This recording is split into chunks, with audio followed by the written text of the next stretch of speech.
ความนอบน้อมแด่พระรัตนตรัยอันมีพระพุทธพระธรรมพระสงฆ์เป็นน้ำหนักที่ผักสงโดยเนอะเจริญปอนมายังบรรดาพอออกไม่ออกศรัทธาตันสาธุชนนักศีลนักบุญคุณดีตั้งหลายเนาะเพราะว่าจะเป็นปอลงแม่ลงปอลุงแม่ป่าตั้งปีป่าหน้าเอาศรัทธาตีนจ้องห้องวัดเถ่าแก่หนุ่มกำใจยิงตั้งหลายที่ได้เปิดวิทยุเครื่องหับฟังกันอยู่ตั้งบ้านตั้งจองตั้งหอตั้งเฮินกันในเวลานี้เนาะเวลานี้ก็เป็นเวลาบ่าย3 โมงนะ3 โมงแรงเมื่อเจ้านั้นก็ตี 3เนาะบ่ายตี 3เหมือนกันไอ้สระวันนี้ก็มาพบมาปะกันในรายการสารธรรมยามบ่ายซึ่งก็ดำเนินรายการโดยต้นตัวแห่งอาตมาภาพเก่ากับผมตุลุงนันชัยวัฒนาคเสโนจัดรายการอยู่ที่บุญวัดพระธาดอยน้อยในห้องส่งสี่เหลี่ยมที่นี่เนอะวันนี้ก็มาตกมาแทนครูบาอาจารย์แถมวันหนึ่งเนาะศรัทธาได้รับเมตตาฉันทานุญาตจากท่านพระครูอภิวัฒนาวิกรมเปิ้นก็ขอตกขอแทนรายการหมอบไม้ถวายเวลาตุลุงก็ถึงบ่ได้ไปไหนเนาะอยู่ตุนไปตุนก็ถึงเฝ้าวัดถึงวันก็เลยเข้าโอกาสได้โอกาสก็มาเข้าให้ศรัทธาได้ฟังเบิ่มไม่ได้งอมได้เงากันเวลาวิทยุดักก็พี่น้องศรัทธาก็ไม่ได้ยินเนาะเหมือนวันนี้ก็มาทำหน้าที่เนาะสนองงานครูบาอาจารย์กันต่อไปเมื่อมาปักกันในวันนี้ก็เป็นวันนี้วันศุกร์เนาะศุกร์ที่10วันนี้แหละเนาะ10 มีนาเด้อศรัทธาญาติโยมทั้งหลาย10 มีนาคม 2566มานี่เนาะตามกำหนดการประกอบว่าขอให้ระมัดระวังเด้อเดินนี่นะก็จะเกิดพายุลมแห้งลมหลงฝนตกภาคเหนือเฮานี่นะเปิ้นข่าวกรมอุตุว่า12 ถึง 14เนาะอีนะ12 ถึง 14ก็ฟังเปิ้นว2ว8กันนี่ก่อนชายน้อยเขาก็แรงเบิดแล้วอีนะแรงเบิดอ่ะอีนะวันนี้แต่ฝนตกจ้าตกก็ขอตกดีตกงามเด้อนะจะไปมีไปมีลมไปมีเฮ็บไปหันบ้านเปิ้นเมืองเปิ้นก็เป็นดิโกได้ต่างๆประเทศเนี่ยลมปึ้งในแผ่นดินเนี่ยมันถึงเบิ่งหรือก็เซาได้เด้อนะมันเบิ่งไปพินหลังแล้วฝนตกน้ำท่วมน้ำถากบ้านเฮาเมืองเฮานี่ก่อนนี่เปิ้นมีปอบ้านเนาะเดี๋ยวนี้ก็มีนะเฮาเคารพนับถือเดือนจีปีใหม่เปิ้นก็เอากระปื้อบ้านกระปื้อเมืองไปไหว้พินทิศนะภูมิปัญญาของพี่น้องสมัยบักเก่าปอบ้านตะไว้เน้อน่ะลุมมาจะไปมาหอมนี่น่ะก็ปลอดภัยน่ะซะนะไม่เชื่ออย่าลบหลู่เนาะเปิ้นว่าลุมเนี่ยมันมาปิ้นหอมนะเหมือนกับเฮ็บก็เหมือนกันมาปิ้นหอมอันนั้นก็ขอใจความระมัดระวังเมื่อเจ้านี้ก็ตั้งอบต.ปีนานอ้อยวงสายยะก็ประกาศเสียงทำสายเหมือนกันเด้อตามกรมอุตุวานะขอให้พ่อแม่พี่น้องเฮาก็ระมัดระวังเด้อนะเอาแบบแปลงบ้านแปลงจองก็คือมันขันให้ระวังลมหลวงเพิ่นก็ประกาศเสียงทำสายนะ12 ถึง 13 14นะก็จะก็ตามดินฟ้าอากาศเนาะก็ให้ความระมัดระวังเกมโตไว้ก่อนอื่นที่จะอู่กันไปหนักไปหลายก็เอิ่นไปทางสถานีวิทยุกันเนอที่เปิ้นมีบุญต่อโสตประสาทหูฮอดได้ฟังถึงจ้องถึงบ้านเนาะขอบคุณสถานีวิทยุคลื่นธรรมมาของชุมชนวัดห้วยตองซักเนอะจอมตอง FM เก่า 18.75 เมกะเฮิรตซ์นะโซนใต้สายแต่ก็ฟังกันไปนะขอบคุณสถานีวิทยุคณะสงฆ์อำเภอฝางจังหวัดเชียงใหม่ FM 100.25 เมกะเฮิรตซ์เด้อพี่น้องไม่อายใจประการก็ฟังกันไปขอบคุณสถานีวิทยุคลื่นพระพุทธศาสนาการศึกษาและวัฒนธรรมวัดฝายหินเนอร์ FM 104.50 เมกะเฮิรตซ์นะองค์เขาลงในเมืองก็ฟังกันไปขอบคุณสถานีวิทยุมนต์เสียงธรรม จะวัดบุพารามอำเภอแม่แจ่มเนอะ FM 106.25 เมกะเฮิรตซ์ขอบคุณสถานีวิทยุบ้านทุ่งเรดิโอ FM 89.50 เมกะเฮิรตซ์เนอะอำเภอสันป่าตองแล้วขอบคุณสถานีวิทยุนะวิทยาลัยสงฆ์นครลำปางวัดบุญญาวาสวิหารนะอันนี้เป็นก่อนลิงสัญญาณตอนบ่ายตอนแรงเนาะสดาญาติโยมทั้งหลายมาปะมาพบกันตุลุงก็จะมี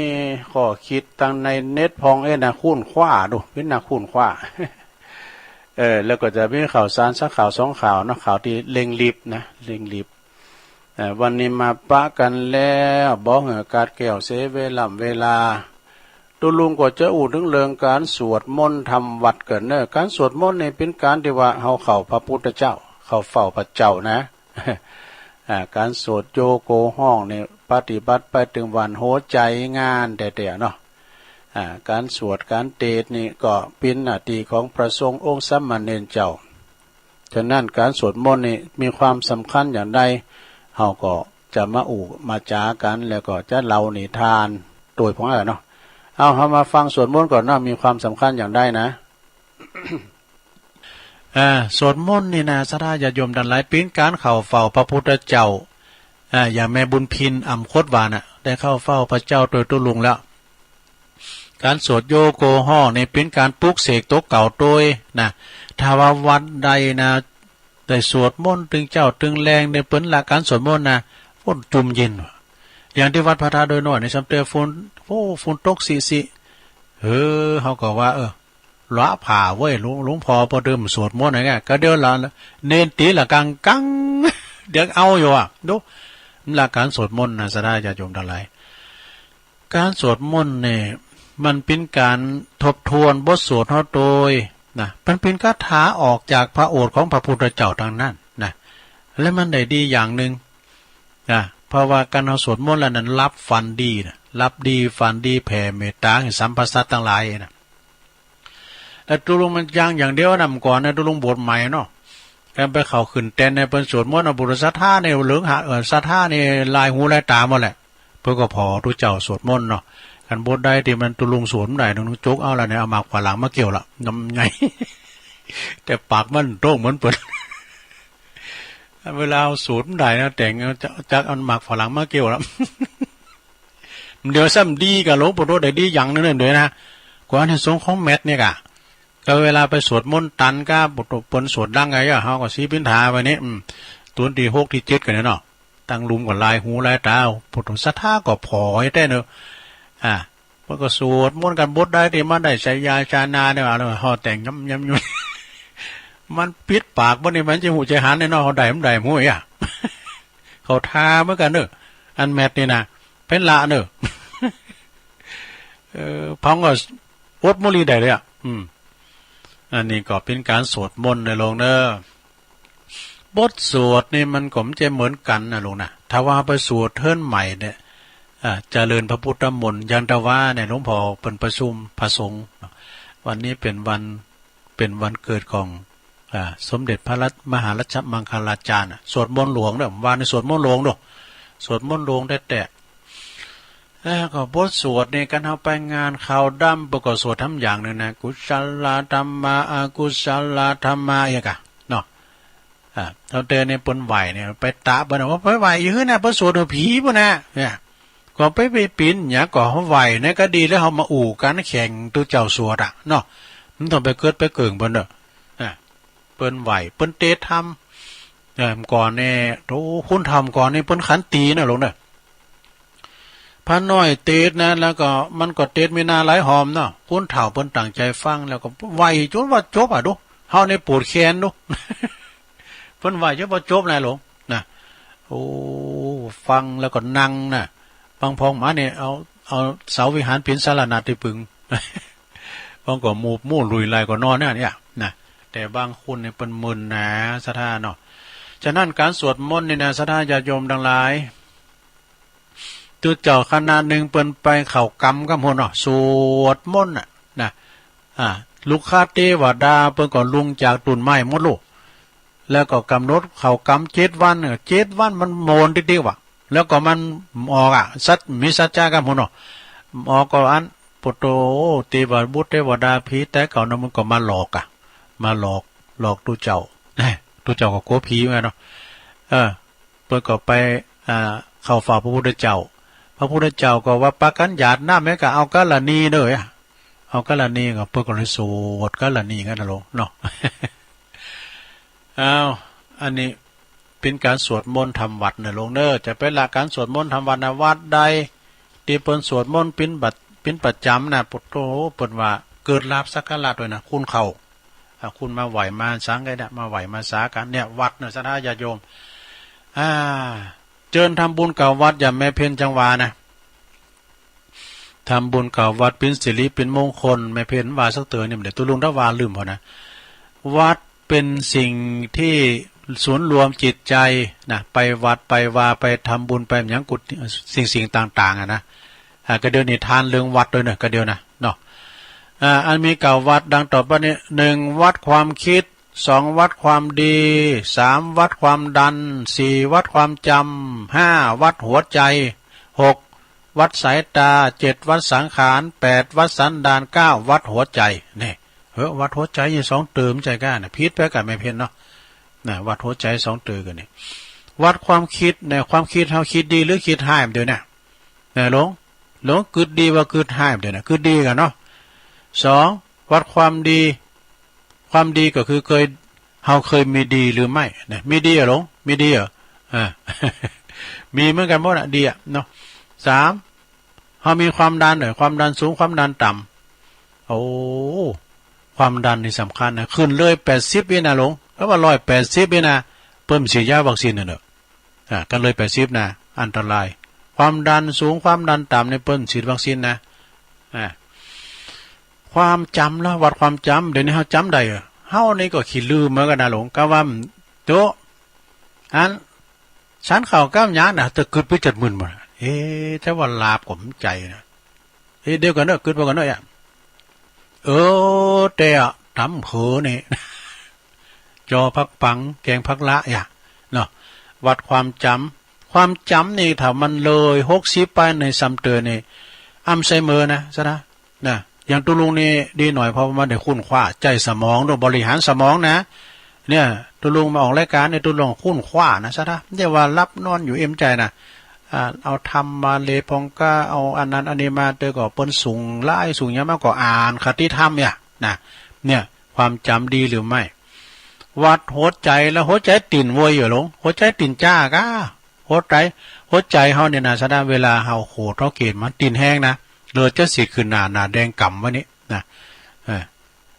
แล้วก็วัดสายตาสายตานี่2เจี้ยนแล้วนะลงเด้อถึงวันนี้กันมีแว่นตานะเปิ้นเอาตาเนี่ยพองกามีหันเตอเนี่ยซะนะตุลุงนี่มันรักษาหยังบ่กลุ่มนะ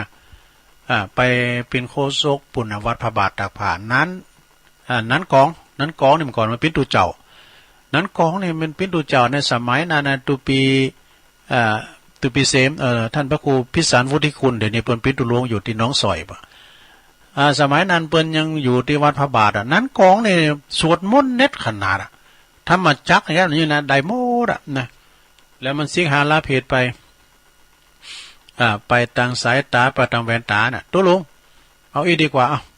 ผมจะตัดเพื่อตัดเพื่อต่างถวายนะ700เนี่ย700นะถ้าว่าผมไปทางเมืองไทยมันมาแตะทางเมืองไทยบ่เนาะปะทางไต้บ่ปตปัน4ก็เด้อแถมกึ่งนึงก็ได้นี่700ตุลุงก็ตกลงกะแต่สายตารู้เป่งเรื่องเลยเขาถามกันเลยไปมี3วันหายไป ลืม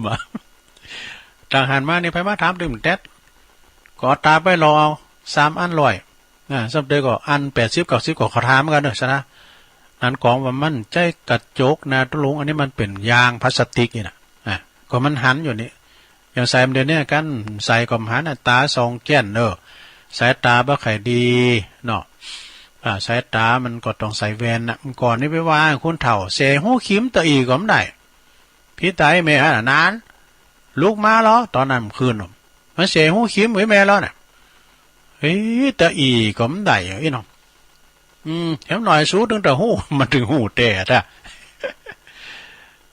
วัดสังขารแล้วปุถุสังขารลงโรยนะสะท่าจะลุกก็โอ้ยจะนั่งก็โอ้ยปรุงสังขารเหมือนดอกไม้โรยไม่มีเกสรมันตึงมันหย่อนมันยานหรือไม่สังขารห้อมเดี๋ยวเนี้ยโกกะนาโมนี่สัมพองก็ลูกก็ยังโง่เอากุนลูกก่อนวันปิ้นไผ่ฮะก็สังขารเนาะสถานเนาะมันตึงประสบพบเจอเหมือนกันหมดว่าเจ้าแลข่าว่าคุณรวยคุณตุกเถ่ามาเถ่าแก่แลหมอนมันตึงมาละโรคภัยไข้เจ็บนะแอวเดี๋ยวมันเคยแข็งมาก็เจ็บแข้งขาเดี๋ยวมันเตียวขึ้นดอยปิ้นมอนมาก็ปวดโทเขาโหเขาคอนแล้วตอนนั้นเนาะตาที่เคยหันแจงหันทีก็ต้องใส่ตาซองแจ้นผมโหที่มันเคยดำก็จะขาวไปกะเขียวที่มันหมันคงเกี่ยวคาราบาวลุยไฟหนังควายจีนะปวดโตละเดี๋ยวนี้มันได้แล้วเนาะคือว่ามันหล่อนไปเนาะผิวพรรณวันนะแม้แต่ว่าความจำนี่ก็เสริมไปนะไม่เป็นธรรมดาไปตามสัจธรรมเนาะวัดสันดานสันดานเนี่ยมันจะเป็นคำหยาบเนอะสันดานนี่นะเป็นคำกลางสันดานดีก็มีนะสันดานร้ายก็มีเหมือนกรรมกรรมดีกรรมให้สันดานว่ามันดีหรือชั่วเนี่ยสันดานดีกะหมู่เฮาทั้งหลายนะแล้วก็อันข้อที่เก่าเนี่ยมันซ้ำนะวัดหัวใจเนี่ยมันซ้ำนะอันนี้ก็พิษไปขอหนึ่งเนาะผู้ใดหากว่าเขาได้ครบทั้ง9วัดนี้ผู้นั้นย่อมเจริญรุ่งเรืองแน่นอนแน่จบลงไปแล้วจะมาถึงวัดอันนี้นะวัดวาอารามวัดวาอารามเฮาก็จะไปลืมกันมีแถมอย่างหนึ่งซะนะมงคลอันนี้ว่าด้วยเนาะมงคลเนี่ยมันเป็นคำกลอนเอาอันนี้มาไว้ก่อนนิทานนี่อันนี้นิทานเบาๆสมองก่อนเนาะนิทานต้นไม้และขวานของนิทานอิศปของแม่ครูทองคำที่วงคำต้นไม้และขวานนิทานเรื่องนี้เปิ้นมีอยู่ว่าปอใจคนหนึ่งเนอะมีปอใจคนหนึ่งต้องการดาบขวานดาบมุยเนี่ยนะดาบมุยใหม่เพราะว่าดาบมุยเก่านี่มันหักไปมันก็ไปขอกับต้นไม้ใหญ่นะได้โปรดเถิดได้โปรดเถิดหันใจขาดเตอหันใจขาดเตออันเจ้าต้นไม้ทั้งหลายข้าขอสักกิ่งเตอจากทันนะข้าจะไปทำดาบขวานดาบมุยแล้วข้าต้องขอโดยเธอขอกับไม้ใหญ่ ต้นไม้ใหญ่หู้ซึกหันใจชายนันมากว่ะอินดูมันได้เนี่ยจึงบอกต้นไม้ธรรมดาหมู่นั้นว่าเอ้าพวกอย่ายอมพีชีพยอมพีชีวิตเปิดปินการเปิดปินดาบขวานหัวใจคนนี้ต่อยหน่อยนะ ปรากฏว่าต้นไม้น้อยก็พีชีพมันตัดไปแล้วมันก็เอาไปแปลงดาบมุยนะใจคนนั้นก็ดีอกดีใจมาแปลงดาบมุยใหม่นะจากนั้นบาจ้าบานนั้นใจคนนี้ก็เข้าไปป่าปุตไปเต็ดไม้ตึงน้อยตึงใหญ่คุ้มฐานมันใจเอามาแปลงโหลเต็ดไม้ไปขายวะดูเต็ดไม้ไปขายไปติ๊กทุกชนิดตัดหมดที่มันขวางหนาเต็ดหมด เพราะว่าไม่ใหญ่ไม่ลงไม่น้อยเต็ดหมดโดยบ่สนใจว่าเคยไปขอล่องตุนไม้ตุนนั้นเหล่านั้นเนี่ยเปิ้นก็มาปิ้นมีดดาบปิ้นดาบมุยมานะตุนไม้ใหญ่ก็เลยปรุงสังขารว่าโอ้เฮาเสียใจเหลือเกินเสียใจมากตีการสงสารของใจผุนนั้นเนี่ยทำเฮาตั้งหลายสูญเสียเปื่อนดีไปแล้วก็ชีวิตของเฮาตัวนะโดนเปิ้นแตดไปติ๊กอันนี้ไอเนรคุณเนี่ยดามไม้ดามเดียวเนี่ยนะมากลายเป็นอาวุธที่มาฟันหมู่เฮาต่างหลายแล้วก็เศร้าสลดใจว่ะเรื่องนี้ก็จบลงไปนะนิทานเรื่องนี้เปิ้นสอนหูว่า การช่วยเหลือคนชั่วคนพาลนะนอกจากที่ไม่ได้รับการสำนึกใจบุญคุณแล้วนะก็อาจจะปิ้นภัยอันตรายหายนะมาสู่ครอบครัวและตนเองโดยเสมอเนี่ยจบลงไปซะนะนี่นะแต่ไปโผดคุณพาลนะลงนึก คนพาลเนี่ยมันดีสักอย่างนะเนาะคนพาลอาศิวันนาจะพาลานังเดี๋ยวกันเนอเอานิทานมาเราทำดีกว่าเอาเปรตวัตถุก่อนเนาะลงเนาะก็ได้ยินเนี่ยเปรตวัตถุนี่เปรตอันนี้นางนายเปรตนะมันเป็นคุ้นบานเนี่ยนะมันเป็นจะได้ลองฟังหมดนะลงเนาะอันนี้เรื่องเปรตวัตถุนะว่าโดยเปรต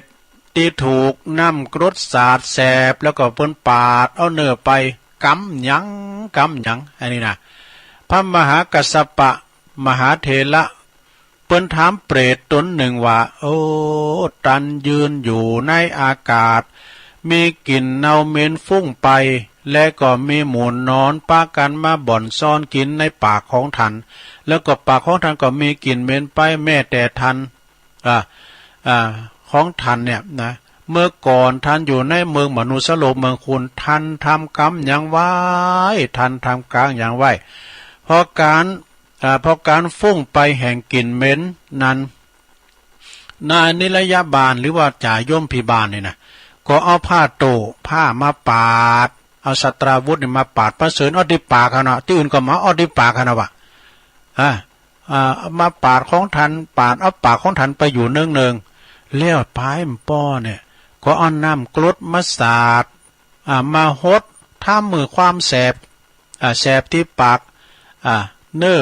ไปพลางนะก็ท่านทำกรรมอย่างมาหรือท่านถึงมีมาทุกขเวทนาโดยกายวาจาใจแบบนี้เพราะวิบากกรรมอันใดของท่านจงที่ได้ประสบความทุกข์มาอย่างนี้นะ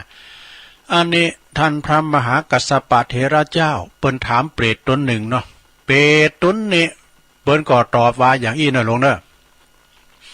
ข้าแด่พระผู้เจริญนะข้าแด่พระผู้เจริญเมื่อก่อนนะเก่ากับผมนี่เป็นอริยชนนะคือเป็นคุ้นบานธรรมดาเขาเนี่ยนะอยู่ในเมืองราชคฤห์ที่น่าลื่นลม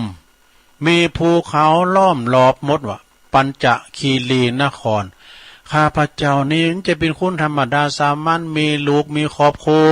มีลูกไปลูกเขยและเป็นคุ้นที่มั่งคั่งระดับเศรษฐีโอ้โหเป็นคุ้นที่มั่งคั่งมีเขาของเงินคำสัมปติตีไฮตีนาตีเรือนสนเลยนะมีเขาเปิดก็มากมายวะดูแต่เก่ากับผมนี่ปิ้นตีว่าปากบอดี้นะคือว่าปากเปิ้นไปทำบุญกันตีวัดปัดปั่นกันไปปีน้องเจ้าบ้านเปิ้นไปไหวสาธุปทาจิดีไปทำบุญตักบาตรในวัดในวาก็ไปเกิดไปเกิงเปิ้นไปว่าเปิ้นไปดูถูกโดยปากโดยวจีกรรมมั่งวะไปเกิดไปเกิงเปิ้นบ่หือเปิ้นไปทำบุญเปิ้นไปวัดไปว่าสู้เขาจะไปเยอะฮื้อนะไปห้ามเปิ้นแม่แต่ลูกเต่านะห้ามปรามแผ่วภรรยาบุตรธิดาแล้วก็ลูกไปของกับผมปุ่นห้ามหมดไอ้วะมือไปซึ่งปากันนำเอาพวงมาลาดอกอุบลแล้วก็เครื่องรูปไล่อันหากาบ่ได้นะเพราะว่าเศรษฐีรู้เนาะก็ไปสู่สถูปทาจิดีในขวงแก้วอารามนะบาปนั้นเนี่ยที่เขากับผมได้ไปห้ามไปปามได้ไปเกิดไปเกิงเป็นทำบุญที่ทำไว้จึงได้มาเสวยทุกขเวทนาหันปัจจักก็จักมกใหม่อยู่ในนรกหยาบจ้าทารุณอยู่ถึง86,000 ปีวะดูโอ้โหเมืองผีปะนะหลวงเพราะว่าโดยบาปกรรมที่ได้ไปติเตียนนินตาเปิ้นเขาวัดเขาว่าไปปูชาสถูปเจดีย์ขวงแก้วอารามทั้ง3ไปไหว้พระพุทธพระธรรมพระสงฆ์ก็ไปเกิดไปเกิงเปิ้นก็เมื่อการปูชาแล้วก็เปิ้นจะร้องสถูปของพระอรหันตาสัมมาสัมพุทธเจ้าอันมหาชนทั้งหลายเปิ้นไปกันเป็นจำนวนหนักแต่ชนเหล่าได้ดีประกาศโตดแห่งการปูชาสถูปเหมือนอย่างข้าพเจ้าเนี่ยนะก็ได้รับทุกขเวทนาเหมือนกันหมดเหมือนกับผมเนี่ยไอ้ดอกแต่ชนเหล่าได้พึงห่างจากการอันที่ว่าการไปเกิดไปเกิงไปนะ ชนเหล่านั้นก็เป็นผู้ที่ว่าทัดทะลงดอกไม้ตบแต่งร่างกายเหาะมาวะนี่ที่เปิ้นคัดขวางเปิ้นน่ะเหาะมาในตั้งอากาศเหล่านี้เป็นผู้ที่มีศรัทธาเหลื่อมใสในกุณพระรัตนตรัยเป็นผู้ที่มั่งคั่งมียศเสวยอยู่ซึ่งการปูจาดอกไม้ชนทั้งหลายเหล่านั้นผู้มีปัญญาน่ะได้หันผลเป็นน่าอัศจรรย์น่าคุ้นลูกคุ้นพ้องเนี่ยอันบอกเกยมีมาในข้างนั้นแล้วยอมทำการนบน้อมวันตาพระมหามุนีนั้นกับผมนะถ้าหากว่ากับผมป้นจากอันเป็นเปตวิสัยพิเพศอยู่ในนี่นะถ้าว่าได้ไปกำเนิดเกิดเป็นมนุษย์ทำกรรมจะบัปปมาทจะกาดบัตตกบัปปมาทในการทำบุญในสัตถุปัฏฐาจีรีในวันในวายอย่างปิ้นตีแน่นอนจบสดาญาโยมเนี่ยไปเกิดไปเกิงเปิ้นเปิ้นทำบุญนะสดาญาโยมทั้งหลายเต็มเดือนนี้ก็ทำบุญอยากเหมือนกันนะสดาเนาะวันนั้นตะลุงหันข่าวทิศเนี่ยนะทิศเนี่ยเป็นทิศเนาะทิศนี่คือนานน่ะก็อันมันไปแต่งตัวเล่นแบบเหมือนตัวเจ้าปุตมันละอันที่เตียนใต้รถอันนี้เนาะปุตโตเป็นว่ามันนุงเตี๋ยวนุงเสือตะในมันเอาผ่าเหลืองเขาคุมก็ปุตปนไหวซ่องก็ปนไหวผ่าเหลืองเนาะไปขอบ่นะอาตมาเนี่ยเดินทางมาไกลจะกลับบ้านกลับวัดก็ไม่มีสตังค์อย่างเนาะไม่กล้าปนใจบุญเนาะก็เอาหือมาได้จัดร้ายได้มาแล้วก็ละผ่าเหลืองเอาใส่ในมันมีกระเป๋าเปี่ยมด้วยใส่ในกระเป๋าเตียวไปโอ้โหนักข่าวก็ถ่ายดิทำบนจับภาพนะล้อผ่าเหลืองกับปุตโตปิ้นนุงกับผ่าต่อยเอาผ่าเหลืองก็ยัดใส่ในกระเป๋าเจ้มบอลแล้วก็เตียวไปเข้าล่าในบนนี้ใส่ไว้ก็เพื่อก็เลยซิกหนาเนี่ยเนาะซิกหนาเนี่ยมันมีเล่นแบบนั่นลงนะมันมีซับปะเนาะสถานเนาะเกี่ยวกับยิ่งบัดเดียวนี้สบายหรอไก่วันสำคัญทางศาสนาก้ามยาก้าเนี่ยบึดข่าวหนึ่งข่าวตูเจ้านี่จะมีหนักนะเป็นพิเศษสำเดียวกับเป็นข่าวปลอมเนอะลงเนอะเปิดมายัดเยียดเปิดมาทำลายก็มีเนอะฟังหูไหวหูว่ำเดียวเนี่ยโอ้พระสงฆ์องค์เจ้าตึงมือตึงวันอยู่ยากเนาะสดาเนาะอยู่ยากแล้วก็มีหน่อยไปจากนั้นก็ข่าวจะเติมได้กองก็มีเล่มยังน้อยไปก็เอาไปออกโทรทัศน์ตัดความเหลื่อมใสของพุทธศาสนิกชนแต่พองเปิดนำมาลุงกันเนาะสดาเนาะก็ฟังหูไหวหูเนอะก็จบไปสำหรับนิทานเปรตวัตถุเอานี่มาว่าดำกั้มกันเนอะสดาเนอะปฏิปต่อได้อันนี้คำคติธรรมคำคมคติธรรมประจำใจของหลวงปู่ฟั่นอาจารโรปนสอนว่าอินสระเนี่ยอยากสวยก็ถือศีลเนี่ยอยากรวยก็ทำทานอยากจะมีปัญญาฌานก็ปฏิบัติภาวนาอันนี้มันอยู่ในธรรมนิพพานสูตรเหมือนกันนะลุงเนอะทานศีลภาวนานี่นะครับพอเราบางคนนี่ลุยแต่หาพยาปัญญาบ่ได้ยื้อเปิ่มได้เจริญเมตตาภาวนาเนาะบางคนงามแล้วขึ้นอย่างไรขึ้นใจมันได้ตาในธรรมนิพพานสูตรนะทานศีลภาวนาเนี่ยมันเป็นอันข้อเก่าเนาะแล้วก็ข้อหนึ่งเนาะผ่านไปข้อที่สองนะหลวงปู่ฟั่นเปิ้นก็บอกว่าเมื่อจิตใจของเฮาเนี่ยสงบภายในแล้วอุปมาเหมือนกับน้ำที่มันนิ่มน้ำมันสงบนะลุงนะน้ำมันก็สงบแล้วมันก็จะใสนะน้ำจะใสแล้วก็จะได้มองหันเหตุมองหันผลเนี่ยว่ามองหันบุญกุศลมองหันสุขมองหันทุกข์แล้วก็มองดีมองหันดีมองหันชั่วเนี่ยพอหันหมดนะก็เวลาเรามีสติเวลาว่าเรามีความสงบนะจะได้พอหันเหมือนน้ำใสนี่ต่อไปข้อที่สามแล้วลงข้อที่สามหลวงปู่ฟั่นอาจารโลเพิ่นก็บอกว่าท่านทั้งหลายละเว้นการเลิกวันโน้นดีวันนี้เสียนะหรือว่าการไปดูดวงก็เหมือนกันดูว่าดวงดีหรือว่าดวงบัดดี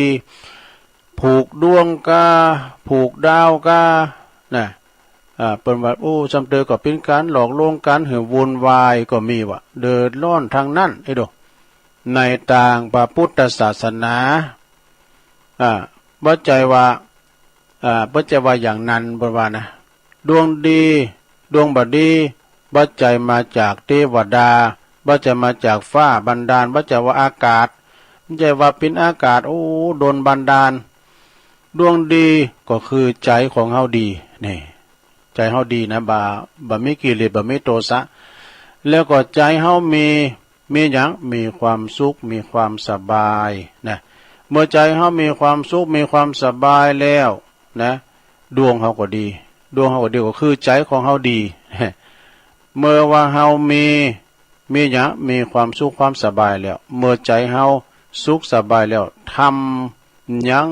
ก็สบายงานการงานก็สบายการบ้านการเมืองประเทศชาติเฮาก็สบายอันนี้แหละคือดวงดีที่แท้จริงอันนี้ดวงนะพูดถึงว่าดวงนะต่อไปข้อที่สี่สุดท้าย หลวงปู่ฟั่นเปิ้นบอกว่ากุศลนะก็คือใจดีนะใจของเฮามีความเยือกเย็นนี่แหละคือกุศลอกุศลเหรออกุศลคือเป็นอย่างใดก็คือใจบ่ดีนะใจเฮาบ่ดีคำว่าบ่ดีคำว่าใจอันบ่ดีนี่แหละคืออกุศลอกุศลนะอันนี้ก็เป็นข้อคิดทางธรรมของหลวงปู่ฟั่นอาจารโลที่ส่งมาจากพ่อครูศรีนวลแก้วสุขจากน้ำดิบน้อยเนอะก็เอามาเล่าสู่จูกันฟังเนาะศรัทธาญาติโยมทั้งหลายเป็นนิทานก็ดีนะเป็นข้อคิดทางธรรมในอินเทอร์เน็ตก็ดีในหนังสือก็ดีเป็นคู่เฮาดอก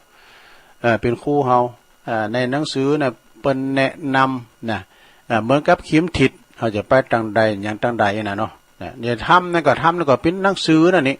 เอาเทศน้ำเทศธรรมนะบอกเหตุบอกผลบอกตั้งใดก็เปิ้นก็มีในธรรมนะนั่นวันนี้ก็ศรัทธาญาติโยมก็ได้มาตกมาแตนเปิ้นกอดตุลุงก็ขอประกาศข่าวสารงานบุญก่อนในสักกำนึงเด้อนะก็เดี๋ยวก็จะได้พักครึ่งเลยกำเนาะก็วันฮือแล้วเด้อศรัทธาเด้อวันฮือนี่วันที่12มีนานะผูกนี่11วันเสาร์ผูกวันติดที่12มีนาเด้อต่างวัดมณฑาทิพย์นะเหล่ามณฑาทิพย์นี่เปิ้นก็จะมีการตานเต็นแก้วบรรลังการเต็นพระเจ้าเนาะเต็นพระเจ้าก็งามพระเจ้าก็อยู่สูงสะดัดเด่นขนาดและนะที่ในศาลามณฑาทิพย์นะก็ตระกูลศรีเนตรคือคุณแม่กันดาศรีเนตรพร้อมกับครอบครัวลูกหลานเปิ้นพร้อมกับหมู่เฮาเจ้าขาทั้งหลายเฮาจะไปตานเต็นแก้วกันเด้อวันที่12นะจะไปยกยอดตาลพร้อมกันหยาดน้ำไม้ตาลเต็นแก้วนี่โรเต็นแก้วบรรลังการนี่ขนาดพญามารเสนามารทั้งหลายนี่จะมาหบอันนี้เป็นตีนางของข้านะจะมาหบเอาเต็นแก้วพระเจ้าเต็นแก้วพระเจ้านะแล้วก็จนว่าสักขีพยานก็คือแม่นางธรณีมาบิดกวยผมจุนน้ำทุ่น้ำถากน้ำโถปินจักขี่ก็มาคบมากราบความมากว่าอันมารทั้งหลายเนาะนี่เต็นแก้วบรรลังการนะโยมเด้อพระเดชตานเต็นแก้วก็สุดยอดแล้วบัดแต่นั้นเพิ่นก็จะต้านกระเบื้องเด้อเนี่ยกระเบื้องปูปื้น3อย่างด้วยกันเนี่ยกระเบื้องปูปื้นตัวงามแล้วเด้อนะกระเบื้องปูปื้นก็งามแล้วก็จะต้านเตแหวคือดาวประดับมุกหนาแหนบเด้อ3มุกด้วยกันนะถึงดาวน้อยดาวใหญ่ในที่เฮาได้รับเป็นเจ้าภาพกันนะตัวหนึ่งก็500หรือว่าตามแต่เจตนาถ้าว่าไผมันได้หอมตาลก็ไปหอมรวมกับเปิ้นเด้อตามแต่เจตนาเด้อในวันที่12นะที่สำนักสงฆ์ที่พักสงฆ์เหล่ามณฑาทิพย์เด้อตำบลเดียวกันน่ะตำบลดอยหล่อพี่น้องทางเมืองฟ้างทางเวียงป่าเป่าทางแม่แจ่มเพิ่นก็จะมากันเนาะสดาเนาะแล้วก็จะได้ต้อนรับโดยพี่น้องดาราอั่ง เพิ่นจะฟ้อนนกกลางกีฬาพี่น้องไตนะมีหลายแหละนะแล้ววันที่เก่าทำกรรมนะเก่าเมษาเนี่ยลงเด้อเก่าเมษานี่เปิ้นก็จะมีการพิธีรดน้ำดำโหนะซะเก่าดำโห สุมากาลวะครูบาอาจารย์พระสงฆ์นักจัดรายการก็ดีนะที่สำนักที่พักสงฆ์เหล่ามนทาทิพย์เหมือนกันเด้ออันนี้ก็มีวันคำอ่ะนะวันที่9 เมษายนนะก็ขอประกาศเชิญชวนกับพี่น้องศรัทธาญาติโยมมารวมด้วยกันนะที่เปิ้นได้เสสาระตึงปีเนี่ยนะมาเข้ารายการมาเทศน์นำเทศน์ธรรมให้ศรัทธาได้ฟังกันตึงไก่นะถ้าว่าเปิ้นได้มาก็แทนกันไปเอกศรัทธาญาติโยมก็ไปลืมเด้อในวันที่9 เมษายนยังไกลอยู่นะแต่อันนี้ประกาศเหมือนกันวันที่24 มีนาเด้อก็จะครบรอบวันอายุวัฒนมงคลวันเกิดของเมตตาบารมีธรรมหลวงพ่อพระครูสุจิตานุรักษ์ด็อกเตอร์หลวงพ่อใหญ่เจ้าคณะอำเภอฝางเฮาเด้อเปิ้นก็จะมีการสืบจาตาลงปัดเคาะรอนามนะที่วัดพระบาทอุดมเด้อวันที่24 มีนาคมเด้อพี่น้องศรัทธาตั้งไกลก็ดีก็ไปรวมมุทิตาจิตมารวมทำบุญด้วยกันแล้วก็เฮาไปรวมทำบุญในกองทุนอัคคีภัยไฟใหม่ตัวที่วิหารพระเจ้าละแข่งนะ24 มีนาเด้อที่วัดพระบาทอุดมนะแล้วก็อันนี้ก็ว่าแล้วเนอะเปิ้นลากพระศาสตร์นะลากพระศาสตร์แต่ว่าแล้ววันที่เก่าเนาะในวันที่เก่าถึง13 มีนานี่ก็งานออกเม้นพระราชทานเพลิงศพท่านพระครูวรธรรมวิรัต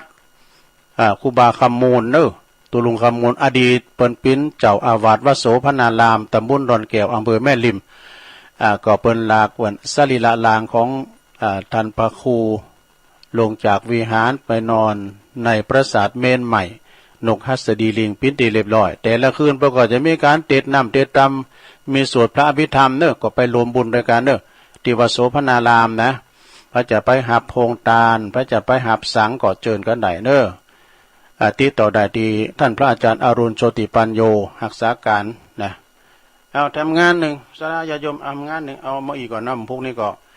ค่อยประกาศล่มโทรไปพุกวันเสาร์ประกาศสำนักงานเจ้าคณะอำเภอป่าซางเด้อเรื่องการมรณภาพของพระมงคลสุมังคโลตุลุงมงคลนี่ก็เปิ้นเป็นเจ้าสำนักที่พักสงฆ์ของใหม่ป่าฝางนี่ก็แล้วก็โดยทางสำนักงานเจ้าคณะอำเภอป่าซางก็ได้รับแจ้งจากเจ้าคณะตำบลน้ำดิบว่าตุลุงมงคลพระมงคลสุมังคโลอายุเปิ้น62 ปีพรรษา19นะโยมเด้อเปิ้นเป็นเจ้าสำนักสงฆ์ใหม่ป่าฝางตำบลน้ำดิบอำเภอป่าซางเด้อจังหวัดลำพูนได้มรณภาพลงเมื่อโดยโรคประจำตัวของเปิ้นนะเมื่อวันที่9 ตะว่าเนี่ยนะมีนาคมต่างคณะสงฆ์ตำบลน้ำดิบโดยเมตตาบารมีธรรมอาจารย์พระครูสัทธิสารคุณ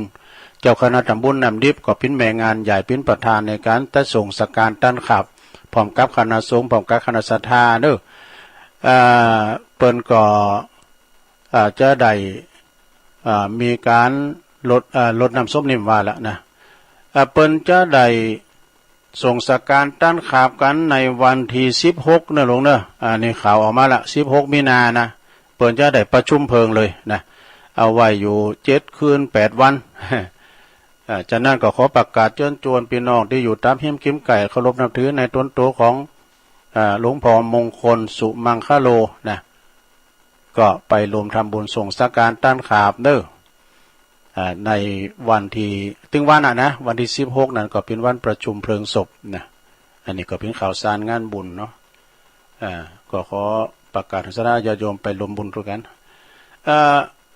อันนี้ตักต่างลายอุ้ยสาวคุ้มตะวันเนี่ยแม่นวลศิริหินเขียว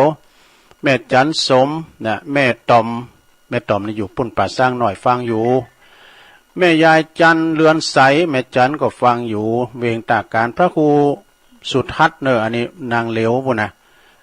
ลำปางเนาะวัดมณฑาทิพย์52เนี่ยกลุ่มเทพารักษ์23แล้วก็ชมรมสกาย83คุณแม่จงดีเชื้อกันทานะแล้วก็คุณแม่การดาศรีเนตรจากหางดงฟังชัดเจนดีนะคุณแม่ศิรินทิพย์จากกทมฟังไหวสาตุลุงฟังอยู่เนอะชัดเจนดีอันนี้โยมยุพินหอมาลาพี่น้อยจากแม่โยกกลางเวียงเชียงใหม่นะสารากลางเนาะ แล้วก็มีคุณแม่แม่ครูแม่ครูเกษินีเนาะตัวลุงก็ว่าไปตามนั้น กลุ่มขึ้นสีขาวตัวคุณแม่ทองคำแม่ครูทองคำที่วงคำตัวเนาะจากเสาหินสีโบบานดอยติโอ้อันนี้ปอบุญธรรมชัยกาดเด้อหมูเปิง ก็ตักมาตังลายเนาะแล้วก็ผ่องสียมผ่องสีแก้วฟั่นด้วยเนาะจากสันกำแพงอันนี้เปิดตักมาตังลายเนื้อสดาญาติโยมทั้งหลายตอนนี้ไปตัวลุงก็จะเปลี่ยนบรรยากาศเปิดสายรอบแรกก่อนเนาะช่วงแรกนี่นะพี่น้องศรัทธาจะเช็คคืนเช็คสายหรือว่าจะโทรมาให้กำลังใจตัวลุงก็ดีหรือว่าจะแจ้งผลการรับฟังอยู่ตั้งไรก็โทรกันมาเนอะพี่น้องตั้งลำปางบุญยาวาดก็ดี ฟังกันอยู่ก่อยนะหรือว่าตั้งใดก็โทรกันมาเนอะก็เดี๋ยวก็ถึงพักครึ่งเรียกำเปิดเพลงธรรมะสัก2 เพลงแล้วก็มาเข้ารายการทำกรรมส่งสุดท้ายแล้ววันพุธนี้ก็ออกเลยนะวันเสาร์นี่ก็จะมีกิจกรรมเนอะกิจกรรมก็คือหมายความว่าจะมีการยกวัดมาบ้านนะไหวพระหาเสียนโยงเข้าบาตรกันเนี่ยกะตามปกติเวลาเนาะเจริญปอนครับไว้สาบารมีธรรมตุลุงนันชัยวัฒน์นะคะเสโนครับน้องเบลวะครับผม น้องเบลครับแล้วก็เจ้าได้ฟังตุลุงอยู่นะครับชัดเจนนี่นะวันที่9นี่ปะกันแล้วก็วันที่16ปะกันนะครับที่สันเมืองวันที่9นี่วัดละมนทาไปอยู่นะครับก็ไม่ทราบเหมือนกันเนาะครับไปอยู่นะครับผมไปให้กำลังใจครูบาอาจารย์นะครับขอบคุณน้องเบลนักๆเด้อครับไว้สาตุลุงนันชัยวัฒน์นะครับเสโนครับน้องเบลมาเป็นคุณแหลกแล้วก็ซ้ายก็ปอหลายจะเผียวหน่อยนะ วันนี้นะซ้ายก็จะเผียวหน่อยถ้าว่าไผวางที่ทุ่มติดเจ้านะโทรมาให้ตอนนี้ก็ได้ซ้ายวางดีเนอะน้องเบลมาเจมมาเจมโหนำโหก่อนละ 0899556506มีก่อสายจะเผียวเจ้าก็แม่บุญยินปินตาอุ่นโทรเข้ามาวิทยุมดังตัววัดอันนี้มดังเนอะวัดห้วยตองซักดักแซบเนอะเจริญปอนราชการเจ้าตุลุงแม่ยังรายงานตัวก่อนแม่คำนี้บ้านแม่โกงตำบลบ้านเป้าอำเภอเมืองจังหวัดลำปางเจ้าแม่คำมีเจ้าแม่คำมีอยู่บ้านยังก็แม่คำมีบ้านมีคำบ้านแม่โกงเจ้าบ้านแม่โกงเนาะอำเภอเมืองจังหวัดลำปางโอ้เป็นน้องลำปางเนาะแม่คำมีแต่ตามตุลุงตลอดเจ้าลำปางแม่คำมีคำไม่ยังจางหวามเลยคำมีคำมีอยู่ห้องอยู่ก็เนาะมีไปยังแหละเขามีน้ำใจเด้อเนาะมีน้ำใจก็ดีแล้วเจ้าอ้าวยินดีแม่คำมีเด้อเขามีคำหนักๆเด้ออ้าวเจริญปอนแก่ใบสายจ้าตุลุงว้าอันนี้ใส่ปากกามันไม่ซีท้อนะเจ้า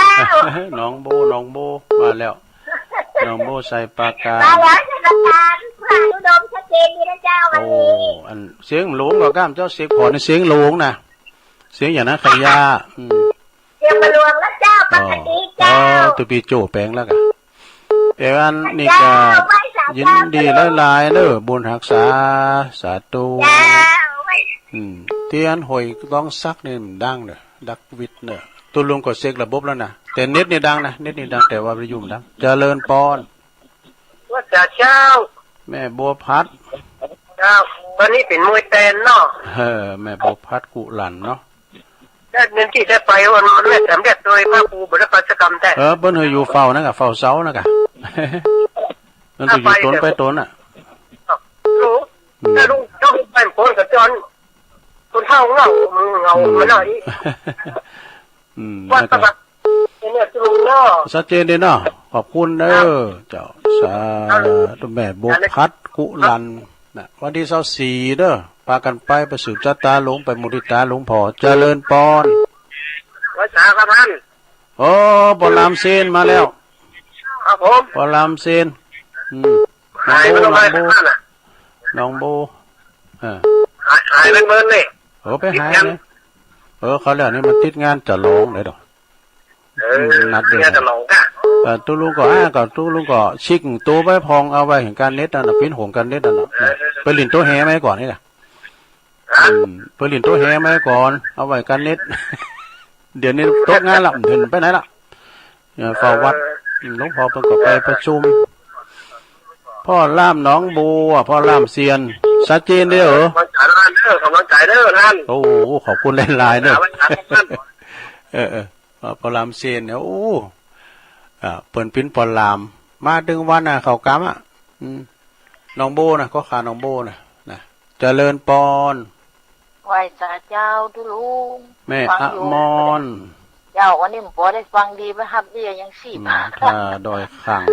เจ้ากำลังมาได้ยินอยู่ เปิดแต่เจ้ามาเลยเด้อ เพิ่นได้รับเงินเดือนแล้วนี่พอดีกะไปกินไว้ตามท้องไปกินง่ายใจโวยเนอะ ก็ยังแควนมาน้อยแล้วอันพิการกลางหลังนี่ย่างไปหลังกล้องยังตุลุงยังหันนะกันแล้วเป็นขึ้นฮือพิการว่ะ เห็นหน่อยตุลุงก็ไปเอาสักดิ่งเนี่ยก็หกเขาตุลุงบ่ค่อยดี เจ้าได้อยู่ วาลินไว้แล้วจริงดีกะเดี๋ยวมันดำดีแต่กำปากเข้ากะ ว่าไปอู้ไปกับมันโหม่นไหนก็เนาะ แต่ลินพองเนาะ อันนั้นกะอู้กันไปมันโหม่นมันคลายเครียดไปกับตุลุงมันฮ้อนแล้วนะ ได้การมัน เนาะเจ้า ขอบคุณเนอะอนุโมทนา เจ้า แม่อมรทาโดยขังอันนี้ก่อนเหนียวแน่นนะโอ้แล้วมาลุนแหลกเลยนี่นะลุนดึกดำบันนะแม่อมรเขาเนี่ยแต่เป็นตัวแทนพี่น้องบันทาโลนะทาโดยขังกินตามที่ไหนประกอบไปตัวตุปีปะนันนี้แต่ท่านประครูเจริญปอน ภาษาครับตะลุง ปคณจอมยุนกะ ปคณทวีคำคุณนะ ปคณทวีเนี่ยก็ คำกุนะ คำกูน่า แล้วแม่หลวงชายโฟนนะจันกุนะอีกอ่ะ นั่นจันกูน่าเนอะ อันนี้เป็นคำของผมอ่ะ เป็นก่อนหน้าการนี้เป็นแต่คำโดนน่ะเจ้าแม่คำมีแล้วมีคำว่ะเป็นว่า มีเป็นอย่างไม่อย่างน่ะ คนมนมอคำมันเนาะ อันอยู่ก็อันสังกำแป้งเนาะ ครับผมไม่ปูคาเนื้อเนาะ ปูคาเหนือฟังทุลุงเลยนะจะคืนกับฟัง อากะบุกเจ้าทำเด้อบุกเจ้าก็มาอยู่ แล้วมันนอนจะมันงีบแล้วไปอ่ะ ก็ไปเป็นหนึ่งสังก็มันเป็นท่ามกล่อมรับมันก็รับด้วยพระอ่ะ เกือทึ่งแล้วก็สะดุ้งมาโอ้ทำโจ๊บพอดีละสาธุเลย เป็นอย่าง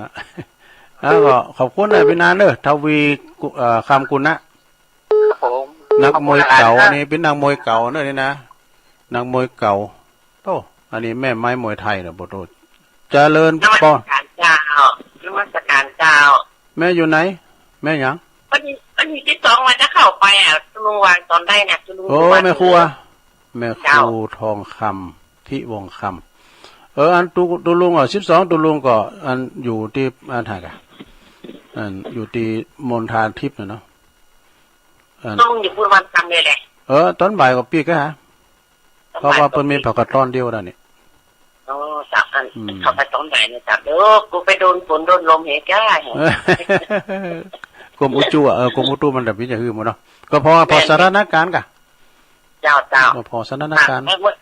วันตีได้เข้าไปเจ้าขอบคุณหลายๆเนอะยินดีหลายๆเจ้าแม่ครูทองคำที่วงคำนะเจ้าก่อนในทานเปิ้นนะกะขวานดำขวานเนี่ยมันไปขอเปิ้นแล้วก็เอาไปฟันปู่ย่าตายายหมดอันนี้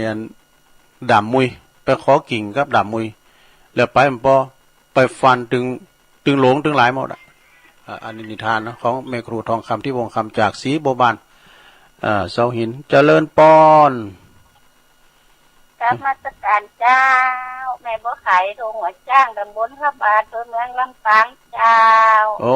แม่บัวไข่อยู่บ้านเนี้ยก็แม่บ้านพระบาทนะโทรโคจ้างเนาะโทรโคจ้างโทรโคจ้างอยู่หิมกับที่สุนทรมันนี้นะคะวันนั้นตุลุงก็ไปแล้วตุลุงก็ไปส่งท่านมหาตีสงบนั่นแหละท่านมหาก็คือจุกเนี่ยลงจุกก็ถ่ายรูปไปแมปตุลุงก็ได้เฝ้ากันเฝ้ากุฏิไปกันเพิ่นถ่ายรูปว่าขอบคุณแม่บัวไข่เด้อ จ้าสาธุสาธุ โทกหัวช้างลำปางบ้านแม่นอกเขาออกกายไปไหนวันนั้นนะบ้านโทกแล้วก็บ้านตาโทกเลยนะเอาให้ซ้ายเจริญปอนราชการเจ้ารู้ ยายพรร้องบัวแดงชัดเจนเลยเนาะแม่เนาะ เจ้า ดีแล้วฟังกันไปเดี๋ยวก็ฟังแถม เจ้าถ้าพวกเจ้ามึงนี่อะเคย พวกเจ้ามีอยู่พวกเจ้าก็จะมาอยู่พวกเจ้านี่ยกวัดมาบัตร โอเคแค่นี้ก่อนจบเวลารอบแรกกันเด้อก็เดี๋ยวก็มารอบสองทำกรรมหนึ่งเด้อเจริญปอน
เอาแล้วศรัทธาญาติโยมทั้งหลาย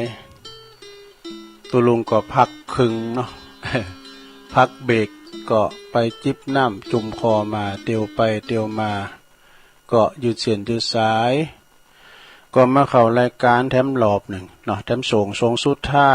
ยวันนี้เนาะสดาก็มาเราสู่จูกันฟังวันนี้ก็ตุลุงก็มาตกมาแตนอาจารย์พระครูอภิวัฒนวิกรมเนี่ยเพิ่นจะไปกูปีเนอะปุณแม่สามแหลบในเมตตาธรรมอาจารย์พระปลัดวายโยนะอันนี้เปิ้นเป็นตู่เจ้าไทยหรือว่าเป็นตำโนดเก่านะเปิ้นมาบวชนะแล้วเปิ้นไปสร้างบารมีบุญเปิ้นก็มีศรัทธาเริ่มใสหนักเนาะเป็นน้องเผ่าปากยอเนี่ยเปิ้นก็จะมีการแสดงตนแสดงตัวเป็นพุทธมามกะเนาะอาจารย์พระครูเปิ้นก็ไปแล้วก็ท่านมหาสมชาติก็ไปเนาะไปขั้นหลายอยู่แต่ตุลุงเนี่ยเปิ้นเฝ้าเสา ไปกุนไปตุนอยู่ตุนนะกะอันนั้นก็มาตกมาแตนกันไปศรัทธาญาติโยมวันนี้วันศุกร์เมื่อค่ำยามคืนเพิ่นก็ฟังหลวงพ่อใหญ่เด้อหลวงพ่อท่านพระครูสุจิตานุรักษ์เมื่อคืนก็2 ทุ่มเป็นต้นไปนะก็มาฟังเปิ้นจะเทศนำเทศธรรมมรดกธรรมแล้วเปิ้นเทศธรรมโมนนะตัณหา3เหงานะเปิ้นต้องพอทำอยู่ในหัวหมดอยู่ในขี้ปุ๋มหมด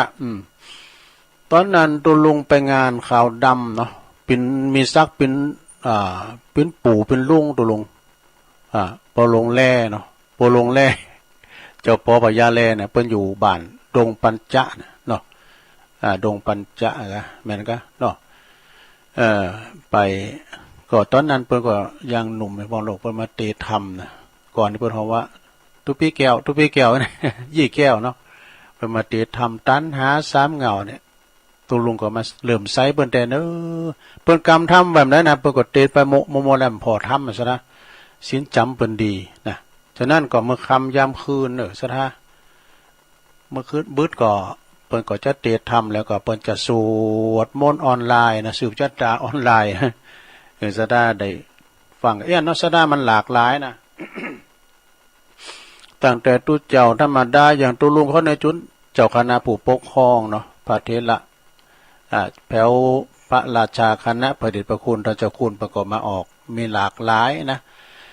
เดี๋ยวนี้ซ้ำก่าวไกลไปทางลำปางโอ้ยเปิ้นติดน้ำติดธรรมโมนในเมตตาบารมีธรรมหลวงพ่อท่านพระครูอุดมสิทธิ์อุดมนั่นเลยนะหลวงพ่อเปิ้นติดธรรมแบบเน่าลองของกะเนาะ เปิ้นติดธรรมก่อโมนจ้อยก่อโมนหลากหลายมาติ๊กเนอะสะท่าเนาะ หลากหลายเนาะปินเอาอกเอาใจแม่เขาก็ปินยาจิตยาใจ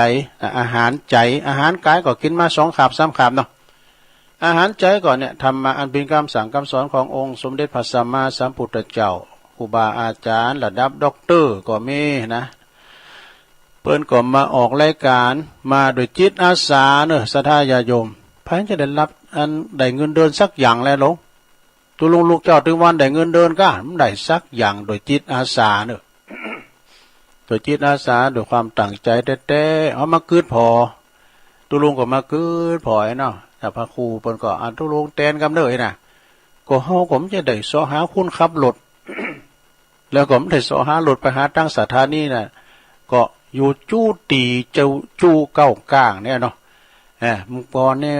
เปิ้นได้ออกวิทยุกันเนี่ยเฮาก็ปุ้นเปิ้นได้ไปกับวปท2กาในเมตตาธรรมหลวงพ่อพระครูอาทรวิสุทธิคุณเนี่ยสถานีแห่งประเทศไทยวปท2กาเนี่ยเปิ้นติดซื้อเวลากันนะซะนะญาติโยมแจ่มห้ามดีนะแล้วเดี๋ยวนี้มันจูตีเฮาเนี่ยนี่ได้ยินพระมึงฝางไว้ซะนะเนาะตุลุงก็ว่าสิได้เวลาเตียนเจ้าของสถานีเปิ้นถวายนะก็เลยมาออกอากาศให้สาระได้ฟังนะสาระญาติโยมทั้งหลายก็ฟังกันไปในรายการธรรมะก็ดีบันเทิงอย่างต่างๆแต่เจ้าก็ปน้อยทองคำเนาะหนุ่มผาจอก็จ้อยไปแล้วจบแล้วปุ๊บวิดีโอดักเสียบเลยเนี่ยกูเตอร์นะใครกูเตอร์นะตอนบ่ายมาอันห้วยตองซักนี่นะมันจะฮือมูนะไฟฟ้าดับจ้าจะได้มูเนาะเอาเปิดสายในตั้งไต่นี่มันมีโทรมาเลย หรือว่ามีไฟควบคุมในสถานีจ้ะเนาะ อาจจะมาคะแนนว่าองค์ขลุงในเมืองเฮานี่ได้ฟังก็ถึงปออกปอใจแล้วเมืองฟังก็องค์ขลุงในเมืองเนี่ยพวกเราไปกินไปเขียมเพิ่มเนาะข้ามไปว่าหลายด้อยบ่นี่เนาะ ก่อนนี้สถานีเป็น AM เนาะแต่ก็ไกลเหมือนกันน่ะสถานีมกก็เนี่ยโอ้ก่อนนี้มันไปไกลสถานีแห่งประเทศไทยรายการเพื่อนชาวบ้านเอาละอุปนักตุลุงจะเล่านิทานกันนะลงเด้อเนี่ยมันปฏิดประตอมเนี่ยเรานิทานเรื่องนี้นะเปิ้นเกาะชื่อเรื่องว่าจะได้ก็เดี๋ยวก่อนเปลี่ยนแว่นตาก่อนเวนะสาขชาดกเวนะสาขชาดกนะกรรมตามสนองนี่สระญาโยมกรรมนี่มีแต่นะกรรมนี่ตามสนองทำให้กับสัตว์ตลิสารสัตว์สิ่งหิงหอยก็ตามเด้อนะก็จะตามสนองเฮานะสูงณสูงสุมาละสีมาละคีรีอันนี้เมืองปะนะในแคว้นมัคคะชนบทในแคว้นในแขวงนะแขวงพักขชนบทพระพุทธเจ้าเปิงก่อตรัสชาดกเรื่องในเปอสอนหือหันโตดของความหยาบจ้าเนี่ยความหยาบจ้าดังอันโพธิราชกุมารได้สั่งให้ควักในตาของช่างไม้ช่างไม้เนาะเปิดจะได้บ่ได้สร้างปราสาทที่งดงามเหมือนของตนหือไผอีกอันนี้หมายความว่าเปิ้นจ้างศาลามาแปลงอันปราสาทงามที่สุดแล้วนะงามที่สุดแล้วกันปล่อยศาลาเข้าไปแล้วก็เมืองอื่นมาขอแปลงแถมไปเนาะเมืองอื่นมาขอแปลงก็จะมางามเลยข้างขามง่ายเลยควักแก่นตาสั่งให้ว่านะ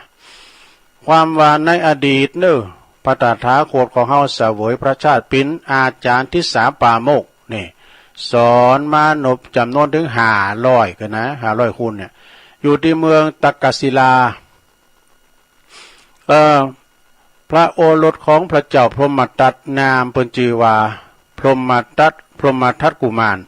เดินทางมาเห็นอย่างสำนักของตนด้วยแน่มาเป็นลูกศิษย์เนอะพระราชกุมารมาเป็นลูกศิษย์ของทิสาปาโมทนะ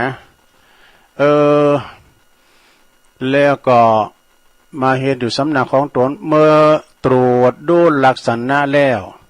จึงตักเตือนเหือเลิกมีนิสัยกระด่างเนอะนะพระราชโอรสมีนิสัยกระด่างนะก็เขาเหือเลิกกันเนอะนะแต่พรหมทัตกุมารก็บ่เจอนะบ่เจอฟังอาจารย์แต่อย่างใดครั้นแตกฉานในวิชาเนอะไตรเทพนะวิชาไตรเทพ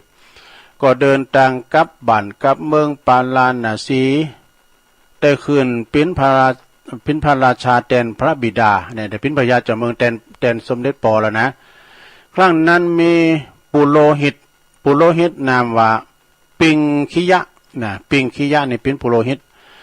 ยุยงเหินยกทัพไปตีเมืองโทชมพูทวีปนะไปตีทัวกันนะถึงชมพูทวีปพระราชาก็เจอฟังปุโรหิตก็ยกทัพไปตีเมืองตักกศิลานี่แต่ทำอย่างใดก็ลบบัชนะวะพบก็ดึงแป้บัชนะปุโรหิตจึงหือควักแก่นตาปุโรหิตจึงหือควักแก่นในตาแล้วก็ผ่าต้องของกษัตริย์100พระองค์ดูพันพระองค์เลยนะตีเปิ้นปิ้นเฉลยสงครามเปิ้นยับมาปิ้นเฉลยสงครามเนี่ยแล้วก็ยกทัพไปตีเมืองตักกศิลาใหม่ระหว่างตั้งพระราชาเจอยักษ์นั่นเจอยักษ์อย่างก่อนมีนะยักษ์อาชิสะกตะนะควักแก่นตา2ข้างแล้วก็หือแห้งจิกกินในตาซ้ายวะทำให้พระองค์ได้รับความหมายความว่ายักษ์นั่นไปยับเอากุมารเนอะยับเอาพระราชกุมารเนี่ยเอาไปควัดเอาแก่นตาข้างซ้ายทำให้พระองค์ได้รับความทุกข์ทรมานแสนสาหัสพระองค์จึงโหนระลึกนึกถึงบาปกรรมที่เคยทำมาที่ตนได้เคยทำเอาไว้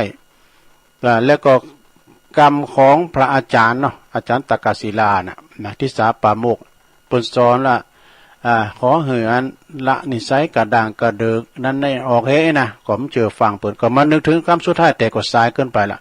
ก่อนได้สิ้นชีพในภายหลังนี่ปุโรหิตนั้นก็ถูกลงอาญาจนเสียชีวิตเช่นเดียวกัน ในกาลต่อมาพระราชานั้นก็ในครั้งนั้นก็คือคนเดียวกันในครั้งนี้วะนะปิงคิยะปุโรหิตนั่นก็คือพระเทวทัตในกาลบัดนี่แหละเนี่ยส่วนว่าผู้เป็นอาจารย์นั่นก็คือองค์พระตถาคตคติธรรมนำชีวิตเรื่องนี้เปิ้นสอนหัวว่ากรรมใดใครก่อกรรมนั้นย่อมคืนสนอง จบนะพูดถึงเรื่องกรรมนะเนาะสดาเนาะกรรมนี่มีจริงกรรมคือการกระทำก็คือว่าเฮาทำกรรมได้ไว้ก็จะได้สดใสโดยเฉพาะก็ทำกรรมกับปอกับแม่นี่ซ้ำหายในลงเนอะ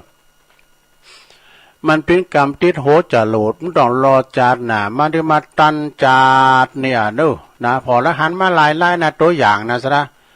บางคนเนี่ยรู้อย่าเมื่อเป็นหนุ่มเป็นเบาเนี่ยคำปอคำแม่บุพโพตีตาปอแม่นะโอ้เขาได้ลูกได้เมลูกมาเกิดมานี่กรรมนั่นไปไหนลูกมันมาคำมานะมาอ่ะมันเป็นห้อยเนี่ยก็ห้อยล่อห้อยตีนโง่เนาะล่อก็หนีไปดิวันเดียวเป็นกงกรรมกงเขวนนะสดาญาโยมยิงทำกับปอกับแม่นี่ซ้ำหายนะ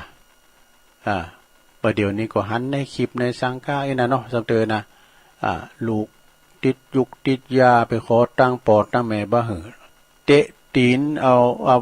ทำลายพ่อแม่อีกก็มีนะซะนะมีหันลายแล้วเบื้องขาวนั่นอยู่กับลุงหลานมันนะลุงว่าไปอยู่ตั้งวัดก็อยู่มันเนาะแล้วก็มันทัดขังกันมันเนาะปัดกระไฟเผาเฮิรนอะไรไปบอกเหมือนลุงว่าลุงไฟไม่เฮิรนว่ะแล้วแต่มันเผาเลยอันนี้เนาะมันทำไปทำหูตัวเนาะเนี่ยฉะนั้นก็กัมมุนาวัตติโลโกสัตว์โลกต่างหลายก็ยอมเป็นไปตามกรรมเนาะเอาในมาว่าตามกรรมเนี่ยก็หลงเวลาตุลุงเปเลอะเปเตออยู่เนาะ วันพุกตุลุงก็จะสอทำเมืองมาตีตามกรรมเอาทำตุอุ้ยมาเนาะสอหาทำตุอุ้ยเขาตุปีสมเพชเขาแต่วันรอบแรกนี่ก็จะได้โยงเข่าก้าในยกวัดมาบ้านกิจกรรมในบวนเสาเนาะ ลูกเจ้านรงเนอะสมมติว่าเราไปวัดนะลูกเจ้าซอหาดอกไม้แล้วก็กึดเอาเนาะสร้างจินตนาการนะ สร้างจินตนาการนะตุลุงก็นะเอาอกใจตีอีปอยแม่ติมได้ไปวัดไปว่ามาแต่หึงจะไปก็ได้นะตุลูกหลานบ่เหอไปโคไปตกไปตาวก็มาถึงเตนะซะดาการเตียวกันอย่างเนี่ยสำวัดเนี่ยมันเป็นสัตว์ตายมันจะเป็นทรายนะเป็นสัตว์ตายวัดก่อนในทรายกะเดี๋ยวนี้เป็นปูโตนอนมันแข็งก็เวลาเฮาตกเฮาตาก็เลือดตกยางออกนะฟังลูกฟังหลานเนาะนะอันนี้มาเล่าสี่โรงที่เราไม่อยากจะไปนะสี่โรงเนี่ยมันมีอย่างพอง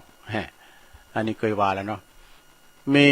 สี่โรงก็มีโฮงผักโฮงยาโฮงสารโฮงเย็นนี่อุเรื่องว่าโฮงที่แรกเนี่ยโฮงผักเนี่ยเปิ้นเดิมไข่ไปก็ได้เปิ้นห้องคืนโฮงผักเนี่ยไปปั๊บไปไหมดูหลงเนาะเป็นห้องคืนห้องพักเลยนะไปปั๊บไปไหมเดี๋ยวก็ไปลักเข่าลักของบนก้าไปตีบนก้าไอ้น่ะไปปั๊บไปไหมดีกว่าติดคอกเลยนะเนาะโรงพักเนี่ยไผมันไข่ไปสองโรงยาโรงพยาบาลลองไปผอที่โรงยาซะได้เอ้ยตึงมือตึงวันนี่เฮาอยู่ดีกินได้อยู่บ้านอยู่จ้อเนี่ยเหมือนไผมันเจ็บปีนเนี่ยลองไปโรงยาบ่เนาะวันเดือนปุตโตบ่มีตินังนะสำเตือวันมอนนัดนี่นะ องยานี่นะองยานี่เป็นสัจธรรมนะสระการเอาไปพอองยานะมันดึงเกิดแก่เจ็บตายมีหันหมดอ่ะ ตายก็เป็นเอาไว้องยาบุญเดี๋ยวนี้ไอ้นะแล้วก็เจ็บก็เข้าองยานะสำเตือก็เข้าไปหันนะปุตโตมีสายย่างพลุงพลังเปิ้นมัดแข็งมัดขาใกล้นะเอาไปหันตอนนั้นนี่นะซะนะหันเปิ้นมีสภาพอย่างนั้นนะเฮาจะนึกถึงโต๊ะเก่าเฮาเลยว่าโอ้เฮานี่เป็นบุญกะนะสุขภาพร่างกายเฮายังเตียวได้ไปปิ้นช่วยเหลือโต๊ะเก่าได้อันนั้นเปิ้นนอนโฮงยาดู มีสายสุกปากสุกหูดังเนี่ยมีบางก็ข้างโอดข้างโอยเนาะบางก็รับคุ้นอยู่บอดเนี่ยบางก็เอาเนี่ยออกซิเจนจ่วยหายใจมันมีหันสปะซะนะพงยานะเวลาว่าไปห้องพิเศษก็อันนี้ยังแควหน่อยนี่มันดักเนาะก็นอนห้องโลมนี่ดูดนี่คุณเป็นเวทนามันเดือดนะซะนะเนาะพร้อมกับห้องปอห้องแม่คืนห้องกับแม่นะปอท้าเนาะปอ มันดึงว่าพูดมันเรียกว่าเวทนาเนาะเวทนาเกิดอันนี้ห้องยาเนี่ยลงเนอะลุงได้ไปเมื่อไหร่วันที่31นี่หมอนัด เพิ่นบอกว่ายังแควนหน่อยตัวลุงถ้ามาทำกรรมเนี่ยมันต้องอดอาหารเลยวะกูเจอวันหนึ่งอดอาหารอดน้ำอดข้าวเนาะนะกักหมดอะแต่วันที่31นั้นไปมันได้เนี่ยไปก็ไปเปิ่นเอายาจะเอาซิกเอายากันนะอุ้ยไปห้องยานี่มันยังเขาต้องแปลงใจเย็นๆนะลุงนะต้องไปตามคิวต่อไปห้องศาลนี่ก็คือมันจะว่าศาลลักเมืองอย่างนั้นศาลที่เขาไปขึ้นโรงขึ้นศาลนี่กันลุงศาลนี่ไผไม่เคยขึ้นนะถึงแม้ถ้าขึ้นลิฟต์ส่วนเหลื่อมมากว่าตามเนี่ยขึ้นไปในบรรยากขึ้นโรงขึ้นศาลเนี่ยพอโทษเปิ้นว่าขึ้นไปสู่คดีความกันโลด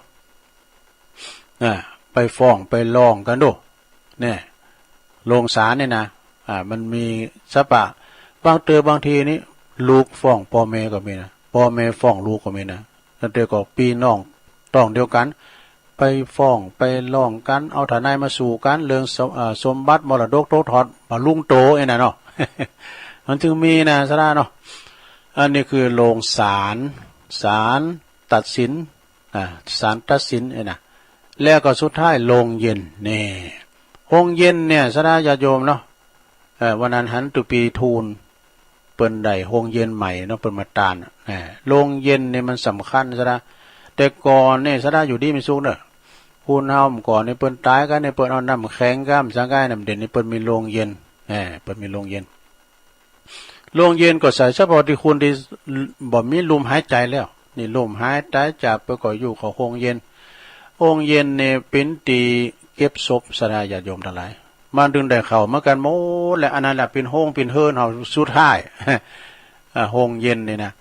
คุณเอาในย่ำตายแต่เนี่ยมันก็จะอุปทานเนาะอุปทานว่าอันนี้ก็ของกูอันนั้นก็ของกูเลิกสนเลยนะมีสัพปะสะเปดเนี่ยลดกาบานจองหอเฮิรนลูกเมภรรยาเวลาว่าหมดลมหายใจนะเปิ้นก็เอาไปหานะลงเย็นลงตีเมน เป็นบ้านพักหลังสุดท้ายไปการหารมุดสระ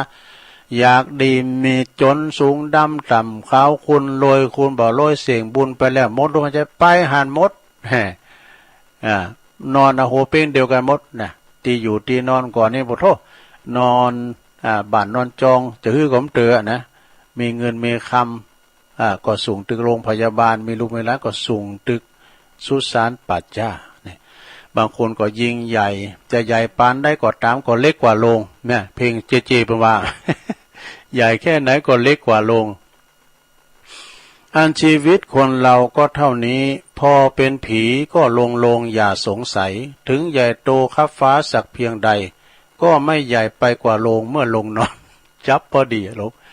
กว่างศอกยาววานะขืบเนี่ยสถานเนอคือเป็นอสุภะเนอคือถึงมรณสติมันถึงจะมีเหมือนกันหมดสถาอย่างสาธุเจ้าเป็นก็ยังมรณภาพเนาะครูบาอาจารย์แม้แต่พระพุทธเจ้าของเฮาก็ยังเข้าสู่นิพพานนะโดยวัย80 พรรษาเนาะเนี่ยจาติจาลาพยาธิมรณะนะการเกิดแก่เจ็บตายเนี่ยโรงเย็น โรงเย็นหรือว่าเมนนะเมื่อก่อนนี่เปิ้นเผาเตาธรรมดาเดี๋ยวนี้ตันสมัยมาเปิ้นเผาในโรงในโรงแต่เป็นเรียกว่าปิ้นนั่นเมนเนาะปิ้นเมนสุดท้ายก็ไปตึกหันโมดเลยว่าแต่คุณงามความดีนะลงเนาะเลยกับบุญกับกุศลเนี่ยเดี๋ยวไปตัวเฮาเมื่อเฮาได้ลงรับขันไปนะ เอาละเอานี่มาว่าทำกล้ามหน่อยว่าเรื่องยุกเรื่องยาก่อนเนาะซะได้เนาะโอ้เมื่อก่อนนี่มันได้กินยุกกินยาสักเตอบัดเดี๋ยวนี้ยังก็ได้กินยุกกินยาหมด กินเข้าง่ายแล้วฉันเจ้าแล้วต้องกินยาอย่างนะยาก็มีหลายแบบหลงอูเรื่องยานะยาป่ายาเมืองยาป่ายาเมืองก็มันกับเหมือนปุ๋ยอะเนาะปุ๋ยแต่ปุ๋ยเคมีไอ้กันเนาะแต่นี่ปุ๋ยมักไอ้กันเนาะ วัชพืชหรือว่าตุ่นไม้ตุ่นตอกหักมันเนี่ยปินยาได้หมดอ่ะสาระหอมหัวหอมมันไม่หรอกนะอย่างยาที่เปิ้นกินกันตึงมือตึงวันเป็นยาตังที่เปิ้นแปลงมายาไทยก็มีหยังถ้าหอมสบายก็เอาเจ็บเนื้อเจ็บตัวก็ใส่ยาพารา2 เม็ด ใส่ยาพารา2 เม็ดเนี่ยเจ็บโฮโมเก่าไอ้น่ะก่อนนี้มียาโฮสูงเนาะสาระยาปวดหายอ่ะนะตุลุงเคยกินเตอสุมาได้หากออกแล้วแต่หามาดื่มกินสักตัว เป็นว่ายาเจ็บแข้งเจ็บขานี่เอามานดมากันยาหมองโอ้ซื่อๆซะได้ว่านี่ตุลุงเกี่ยวกลมเอาเกี่ยวกลมเอาขันน้องในพี่น้องในจุดป่อมปอกคอกระปุโต้ยตึงโต่งติ้งก็เดิมได้เฮ้ยมันยังมีเนาะมันจะยามหนาวนี่มันก่อนใน10 ปีมันก่อนนี่มีอยู่นะเกี่ยวกลมเดี๋ยวนี้ก็เลยอินเลยยืดว่าเตียวงามเลยนี่ เต็มสูงนี่โอ้ยอ่านเกี่ยวกล่อมนะจ๊ะเปิ้นเรียกว่าตะคิวกินทอดตะก้อยก็ก้อยบีบก้อยนวดไปจนมันมาไปเนี่ยบอกโอ้กันเวลามันกินอยู่หันนะหลงถึงยาการยำใดนะไผมันเกยมันหัวนะเกี่ยวกล่อมเนี่ยจะได้เอายาหมองเขากั้นก่อนนี่นะแล้วก็เจ็บ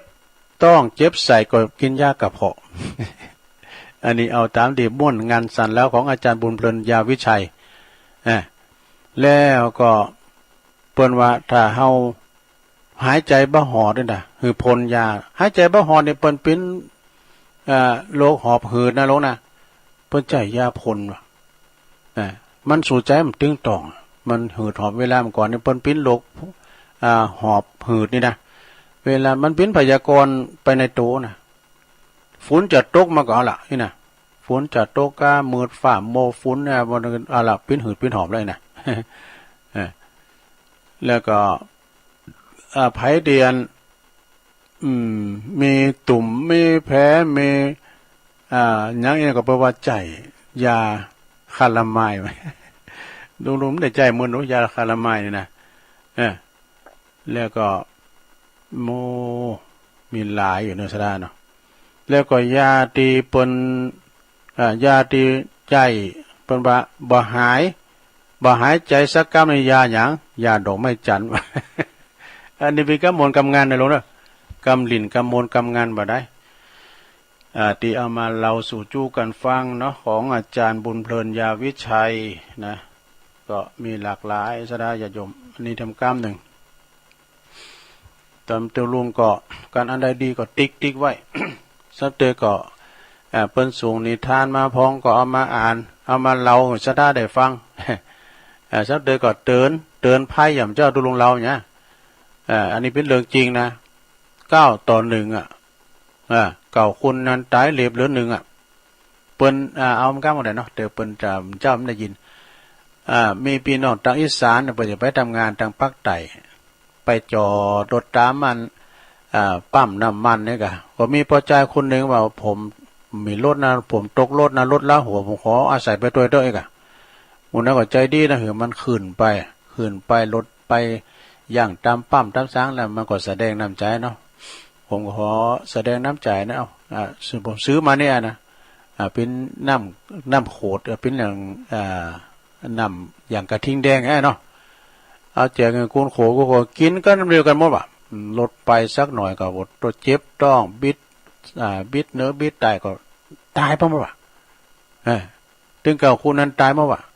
แล้วก็หมอนั้นมันก็เคลุกรถก็ขับรถไปไปขายถูกก็3-4 หมื่น อันนี้นั้นเปิดสูงมานะสะดาเอาก็หันหนามหันใจก็เลยเอามาอู่ช้าว่าสะทาเด้อตึงมือตึงวันนี่สำเตอกับคุณเฮามันโสมหน้ากากเขากันนะเบิ่งหลังเฮาฮู้นี่รู้หน้าไม่รู้ใจฉะนั้นก็จะไปเจอกันง่ายๆเด้อสะทาเนาะยิ่งว่าเฮาไปที่ไหนนำตาหุ่นตั้งคุณตะรถอยู่กลางทางก็จะไปจอดเด้อว่าเพิ่นว่านะ มันจะมาดีมาหายเพราะนี้นะสเตอคุณเฮามาขี่ใจอ่อนนะได้เอาตัวเจ้าเปิ้นอันแต่ไปตอนใดเนี่ยปวดรู้เป็นครอบเป็นครูบ่ลุ่มปุ้มปุ๋ยขึ้นรถไปนี่มนต์เจ้าเธอลุงรถเนี่ยอาตมาไม่มีปัจจัยนะขอปัจจัยหน่อยนะขออันนี้ มีเป็นอย่างนะถ้าเตอก็เฮาต้องฟังไว้พอฟังหูไว้หูตูเจ้าบ่เดี๋ยวนี้ก็ปลอมก็มีนะถ้าหมดตูเจ้าดีๆนะก็เสียหายไปข่าวปลอมก็มีนะยิ่งบ่เดี๋ยวนี้เปิ้นออกคลิปออกไลน์นะซะนะมันมีเหตุการณ์อย่างนี้มันจะเตอมันจะของจริงก็มีนะซะนะเปิ้นจะทำลายเฮานะจบลงไปซะท่าแล้วก็ทำให้มากก็คือทำคุณงามความดีนะลุงนะคุณงามความดีนี่ตกน้ำบ่ไหลตกไฟบ่ไหม้นะทำได้หมดว่าคุณตุกคุณพานอับจนก็อยากเปิ้นมีการมีงานก็ไปจุยไปนั่นน่ะเรียกว่าขวนขวายวิยาวัจจะไม่ขวนขวายเอาโตเอาตังมาจอยเนี่ยคือทำคุณงามความดีเอาบ่าเอาแหงไปตุ๊บไปเต่าไปจุยเปิ้นเนี่ยเนาะมีหืนนะก็เขามีน้ำจิตน้ำใจเอาน่ะนะจะไปคือมันหนักลงไปน้ำใจสับเตอเปิ้นตกรถก็ไปคือบ่ขี่นะน้อยยามมาใส่รุ่นเตี๋ยวมาหมูนี่สับเตอมันยาก้าเนี่ยน่ะเปิ้นมีด่านเกิดตั้งนานเนี่ยแล้วเปิ้นก็หาว่าเฮาเนี่ยสมโหลมคิดนี่น่ะเมื่อคืนนะกลางตาเนี่ยแต่เปิ้นจะเจอเฮานี่อย่าไปพอผลิตให้โลน่ะเฮามันจะลินในถนนมันยับบ่ได้ไปทางพอเปิ้นโลเนี่ยเนาะคือมีน้ำจิตน้ำใจในโลเนอร์แล้วก็หือนักก็คือหืออภัยกันไปเด้อนะแต่เบ็คือถี่คือยอยหืออภัยกันเหมือนกับปีกันน้องกันเนี่ยนะซัมเตอก่อมถูมลงกันโอ้เกิดออกมาจากพ่อแม่ต้องเดียวกันการออกต้องเดียวกันมาเนี่ยบางทีนี่พอหน้ากันปากฮอพอหน้าก็มีนะจะไปอ่านนะลงเด้อคือหักกันแป้งกันหักกันแป้งกันเหมือนปีเหมือนน้องเข้าห้ำจะคือได้ตัวลงลืมไปแล้วกันเข้าห้ำเรื่องปีเรื่องน้องเปิ้นว่าคือก็เดียวกันนะเฮาพี่น้องกันนั้นฮักกันเอาไว้อย่าได้ตัดก้อมสินเปียงเนี่ยการปี้ว่าแล้วน้องจักไปเถียงตัดก้อมสินเปียงได้หยังพ่องเจ้า เกิดแล้วก็ตายบ่เมินก็เท่านี้ความตายไปบ่พ้นยากะตำกำฮื้อมันล้ำล้นกำมันจังซ้ายตันเฮานี่พี่น้องอย่าถือเฮาเขาจักปาเอาเฮาหมางใจเป่าจ้อย อันนี้นะปีนเขาหำปีน้องกันเอามาเราสู่จู้กันฟังเอาเนียมกล้ามหน่อยซะนะเนียมกล้ามมันก่อนข่าวสารงานบุญของตำบลดอยหลอดทั้งเขต1แล้วก็เขต2นะคือเพิ่นจะมีโครงการโบสถ์สามเณรพากฤดูฮ้อนเด้อประจำปีแต่เพิ่นเอาเป็นตำบลนั่นเด้นะตำบลดอยหลอเขต2นี่ก็มี2เขต2ตำบลน่ะดอยหลอเขต1เขต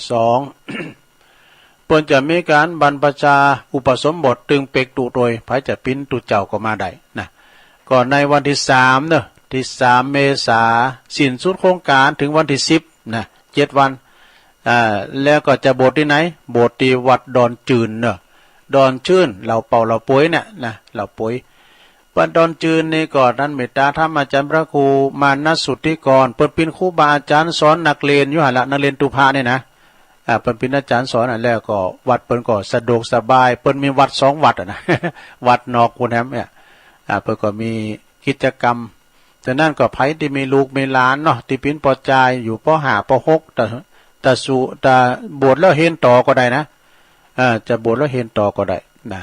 จะบวชในวันที่3เนี่ยไผมีลูกหลานตันแต่เอามาได้ลงเด้อบวชฟรีนะเอาลูกหลานมาอยู่ใกล้กับเป็นศาสนาทายาทเนาะบวชฟรี เดี๋ยวนี้มี10ปลายแล้วนะก็จะบวชกันในวันที่3เดือนสดาเด้อไผจะไปปิ้นเจ้าภาพน้ำปานากานี่ก็ไปกันได้บวชแล้วจะเห็นต่อก็บวชฟรีเห็นฟรีเหมือนกันนะแล้วพอใจที่เปิ้นสมังเคิ่มปิ้นพอใจใครเป็กปิ้นตูก็ได้เด้อเป็กปิ้นตูก็บวชฟรีนะสิ้นสุดโครงการดำซิกเตอร์เนี่ยมาอยู่วัดพระธาตุดอยน้อยนี่โตกุฏิวางหลายหลังนะอยู่ฟรีกินฟรี แต่เพื่อกระไดตู้เจ้านักๆเนี่ยคะแนนทำเฮนเนาะอันนี้ก็คืองานโบสถ์ในวันที่3เมษายน เขต1เขต2นะ2ตำบลโดยรอเขต1เขต2ที่วัดดอนชื่นที่วัดยางครามตำบลยางครามนี่จะมีขึ้นในวันที่6ถึง12เมษายนเด้อและจะบวชกันที่วัดใหม่พัฒนาวัดของเจ้าคณะตำบลเนี่ยท่านพระครูสถาพรพัฒนารังสีเปิดจะบวชในวันที่6ถึง12เมษายนเนาะก็ยันนั้นก็ตำบลยางครามก็กว้างเด้อกว้างขวางไผจะเอาลูกเอาหลานไปโบสถ์ก็เจิญกันได้นะมันมีเป็นจุดพระบาทก็มีเนาะพระพุทธบาทตักผ้าก็มีไปติ๊กๆมันก่อนนี้โตมีกันหลายตีนะโบสถ์เน้นผักร้อนเป็กปิ้นตุเจ้าเนาะแต่รวมเข้ามานุงผ้ากาสาวพัดนะบางคนนะก็โบสถ์มาหาศึกษาหามเรียนจุนได้ปิ้นใหญ่ปิ้นโตซึ่งหาละเพศไปก็ยังสุมาเนาะที่จือบ่นะชวนหลีกภัยน่ะเข้ากุนบาทน่ะเพิ่นมาศึกษาหามเรียนในกรุงเทพน่ะอยู่วัดอยู่ว่าน่ะเป็นศิษย์วัดเป็นเด็กวัดจนใหญ่หน้ากะบ้านเป็นโหน่าพักกันน่ะเนาะชวนหลีกภัยเป็นนายกมาก่อนนะจากนั้นก็ขอเล่นเจิญเนอะสถาติเปิ้นจะโบสถ์ปิ้นตุปิ้นเจ้าโบสถ์ปิ้นพระปิ้นเน้นก็เจิญกันได้หลายตีเนาะตั้งหลายปีบุญก็มีตั้งพระบาทตักผ้าก็มีเพิ่นก็ปล่อยลูกแก้วโบสถ์ลูกแก้วปล่อยสั่งร้องก่อนบุกไปประกาศเด้อที่ป่าปี อันนี้เอาเฉพาะหน้านี่ก่อนเนาะในวันนี้ก็แตมบึดวันศุกร์นี่ก็ รายการดังหวยตองซักก็ยังดังเด้อเนาะแต่มันดังนี่โตอันสายใต้นี่ก็เปิ้นโทรมาแน่นนะโทรในรายการวันพุธนี้ก็มีกิจกรรมเนอะศรัทธาญาติโยมตุลุงก็จะนำไหวพระหับศีลโยงเข่าบาทโยงเข่าพระเจ้าโยงขันเกี่ยวตั้ง3ไม่กันเนาะแล้วก็ไหวพระหับศีลสวดโมหปริตอุเตอเปแล้วก็สวดกุนโลมโอกาสกุนโลมแล้วก็แผ่เมตตาอิตังอย่างกินจิวันตาหลงวันตาหน่อยวันตาหลงจบข่าวแล้วนะอันนี้วันผูกหน้าผูกเจ้าก็มาปะกันนำกรรมหนึ่งกำลังเปิดมือถือเนี่ยเนอะก็มีศรัทธาญาติโยมได้เข้ามาลมฟังนำฟังธรรมตักมาตั้งลายแถมกว่าลายทันเนาะ ก็ไม่ได้จัดคนเดียวมันก็เพื่อก็ฟังกันอยู่เนอะศรัทธาตุลุงก็เนาะพระไข่ปฏิติปต่อบางบางทีนี่ก็แล้วก็อันซ้ำแล้วซ้ำแฮมก็กึดไปตัวก็ไปตัวจบวันนี้เราได้ยังเองกันเนาะก็มีเพิ่มเติมมาก็พี่ใหญ่บรรจงกันทวงนำดิบเนอตัวแทนนวลสิริหินเขียวแล้วก็อันแม่เดือนเพนทิมหว่างฟังอยู่เนอะเจ้าโอ้ตุปีโจไวสาเนอะตุปีโจสั่งจากวัดพระบาทอุดมแล้วก็มีกลุ่มขึ้นสีขาวอันนี้เพิ่มเติมมาเนาะขอบคุณเนอะดีได้ตักมาตั้งลายกันนะตอนนี้ไปตุลุงก็จะเปลี่ยนบรรยากาศทำแล้วศรัทธาญาติโยมช่วยกันจัดรายการนี่กันเนาะ ไปจะโทรมาก็โทรมาได้นะแล้วเวลาทำหน่อยหนึ่งสายใต้นี่ก็ไม่ได้ยินเดิมเจ้านี่ก็มีน้องเบลนะแม่คำมีจากบ้านแม่กวงลำปางนะแม่สีทอนน้องบัวชัยประการแม่โบพัดกุลันต้นสานฝางแล้วปอลามเนี่ยปอลามน้องโบนะปอลามวิเชียน เอิ้นไปทางนั้นปอหลวงด้วยเนอะปอหลวงบ้านเปิดแม่อามอนทาดอยคังนะปอคอนอทวีคำกุณะ ทวีคำกุณะนี่อยู่อันปูคาเนอเนอะแม่ปูคาเนอสันกำแพงแม่ครูทองคำที่วงคำจากบ้านนั้นเสาหินสีโบบานเนอะอันนี้ก็โทรมาแล้วก็มีแม่โบไขในโทกหัวช้างลำพังโทกหัวช้างลำพังแล้วก็ยายพรรองวนแดงสันกับแบงเกียร์ใหม่เจ้าได้10 สายเนาะจะเปิดแถมรอบหนึ่งก็โทรมาเนอะรอบ2เนี่ยจะแผ่วปลายหน่อยนะไฟตีมันโทรมติดก็โทรมาตอนนี้เนอะตอนนี้มันสายวางดีนะ สายช่วงที่สองในสายจะวางหน่อย0899555606เนี่ยก็ลองโทรก็เข้ามาช่วงสุดท้ายเนาะคำคืนนี้ก็ไม่ลืมเนอะเกมน้ำมนต์ไว้นะหลวงเนอะเกมน้ำมนต์ใส่โขดไว้หลวงพ่อใหญ่เปิ้นจะได้สวดมนต์ทำน้ำมนต์ให้ศรัทธานะอาจารย์เน้นหลักเปิ้นก็วันการเนาะบอกว่าแม่ชีท้อนเอามาถึงหาบกัน น้ำมาถึงหาบเลยเอามาปิ้นโบนะก็เนาะเปิ้นศรัทธาไม่เชื่ออย่าลบหลู่นะเอาละสายแหลกช่วงที่สองมาละตันใดจ้าเนี่ยเจริญปอน ไว้สาเจ้าตุลุง รายงานตัว บ้านอยู่บ้านนาดูตำบลวังเงินอำเภอแม่ทาสแม่เทียนแก้วหนองยางเจ้าแม่เนี่ยแม่เทียนเนี่ยเจ้าแม่เทียนแก้วหนองยางค่ะตุลุงทางตึกมาดูอยู่ตุลุงเจ้าแต่โทรบอกวันนี้โทรติดแล้วเนาะโอ้ลายใหม่ด้วยเนี่ยเนาะบ้านเนี้ยก็แม่เจ้าโทรถึงเมื่อตั้งเหม็นจีตุลุงเนี่ยเจ้าแล้วบอกให้โทรมันเจ้าตุลุงอยู่ลำปางนะแม่เนาะเจ้าอยู่อำเภอเมทะเจ้าอำเภอเมทะหมดเลยได้เจ้าลำปางโอ้ชัดเจนเลยนะแม่เนาะฟังบุญญาวาสกะเจ้าฟังบุญญาวาสเจ้าขึ้นบุญญาวาสเจ้าบ้านโยมไปเขียนกับฟังสลายอยู่นะแม่เพียรนี่เนาะแม่เพียรเจ้าแก้วหนองยางเนาะเจ้าอยู่เมทะลำปางโอ้โทรมาข้างแรกก็ชัดเจนดีเนาะขอบคุณแม่เพียรนักๆเด้อเจ้าเป็นกำลังใจท่านตุลุงเด้อสาอนุโมทนาโท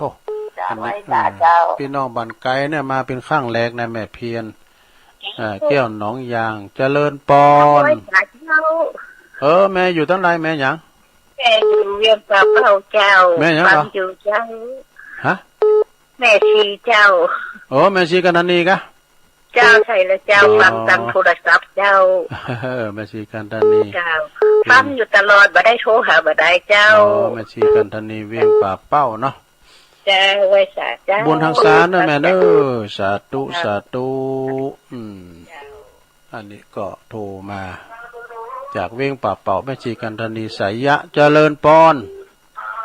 เจ้าไว้สาเจ้าท่านนั้นแม่จันเสียเจ้าวันนี้อย่ามาเสียงหลวงแต่ว่าท่านนั้นนะอันนี้ตุปีโจมปั๊บเลยเนี่ยตุปีโจมปั๊บแล้วยังเสียงหลวงเจ้าหลวงว่าอย่างนั้นขยาได้อย่างนั้นขยาน่ะตั้งกันเน้อชัดเจนดีเต็มเสียงหลวงมาได้ตุปีโจมปั๊บเจ้าไว้สาเจ้าบริษัทโอสถสปาก่อนในนังขยาด้วยกันเวลาว่ามันสายหนังไงนะเสียงมันโหลงไงนี่เดี๋ยวก็น้ำมันมดปองก้าเนี่ยก่อนมันใจสูบโลสมัยนังขยาน้ำมันสูบมดปองก้าแล้วเสียงโหลงก่อนนี่มันยังมีกันนังขยาเดี๋ยวมันสายหนาวัดใกล้นะแค่ปจอที่เฮินหนาเฮินปโลงไงนะการปโลงอนุญาตแล้วก็กล่าวเคืองเห็นไหมนี่เจริญสุขสวัสดีพ่อแม่พี่น้องคืนนี้ไปดูหนังกลางแปลงที่หน้าวัดซาโตลูนตัวรถก็รถบ้านนี้ก่อนนี่มันใจดีดอกใจดีเกินเหตุ6ตัวรถก้าเนี่ยเดี๋ยวนี้ไม่สตาหนังอย่างนี้นะยังมือถือดูดไปหมดอ่ะมันตั้งแต่ทีวี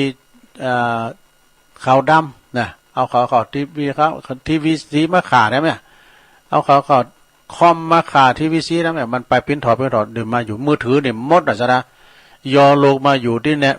ที่ฝ่ามือเนี่ยมดอ่ะหันแนวต่างประเทศก็หันมดอ่ะซะนะคะแนนมีอินเทอร์เน็ตนะหรือว่าเฮาพอข่าวน้ำทุน้ำทางพอภูเขาไฟระเบิดต่างประเทศมันมีมดอ่ะซะนะน้ำลกน้ำไหลลุ่มนะแต่ว่าลุ่มลงนะรถยังปิวอ่ะลงอ่ะนะเอามาทำสายเจริญปอนไว้สาเจ้าฟังอยู่ในตัวลุงแม่ยังฮะ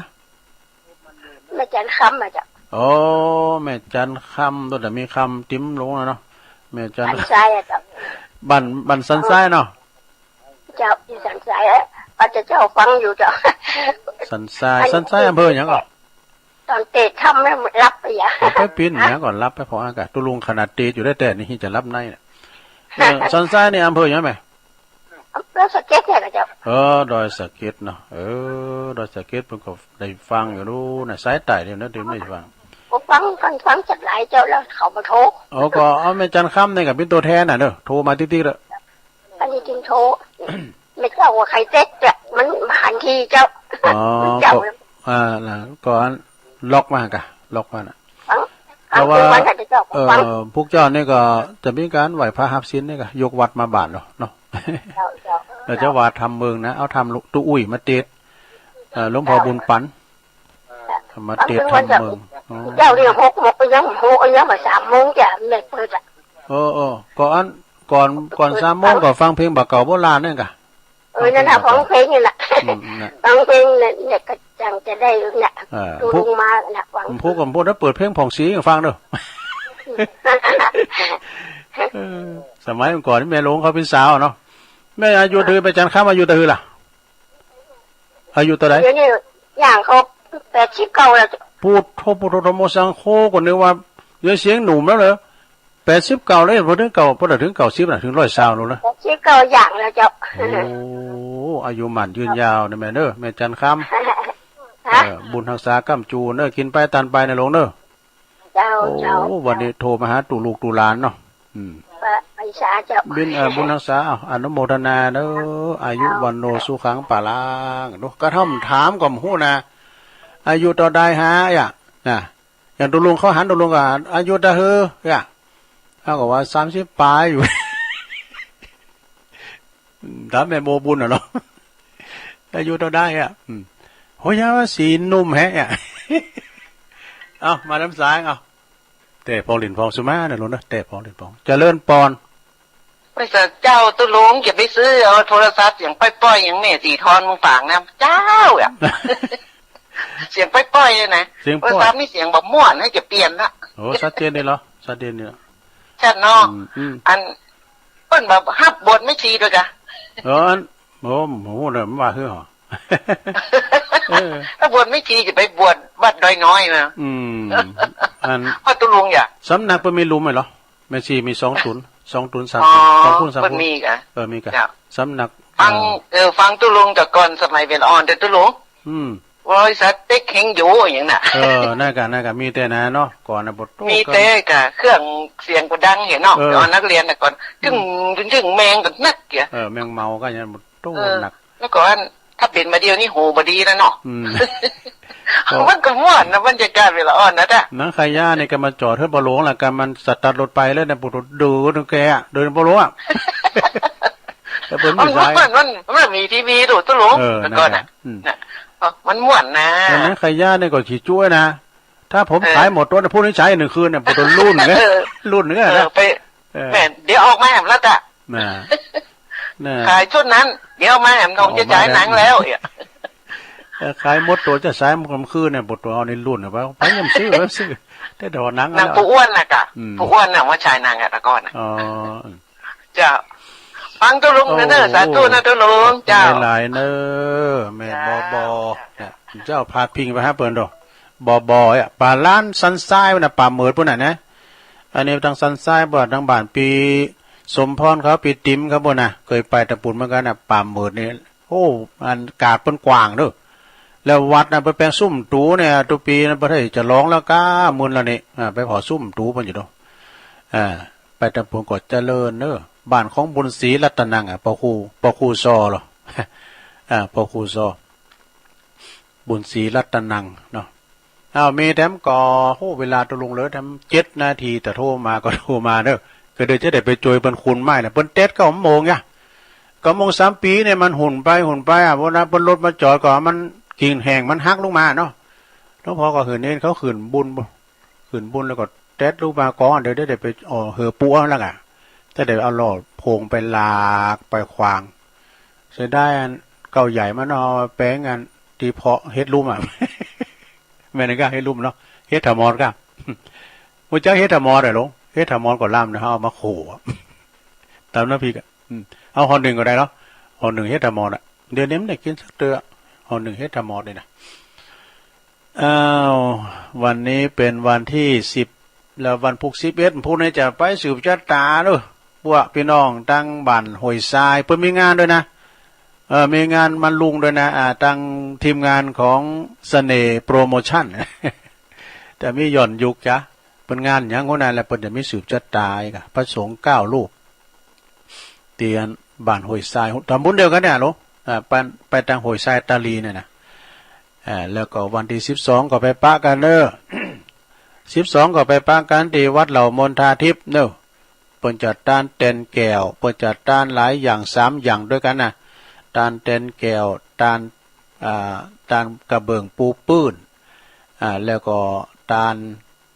ดาวประดับมุกดาวประดับมุกนี่ก็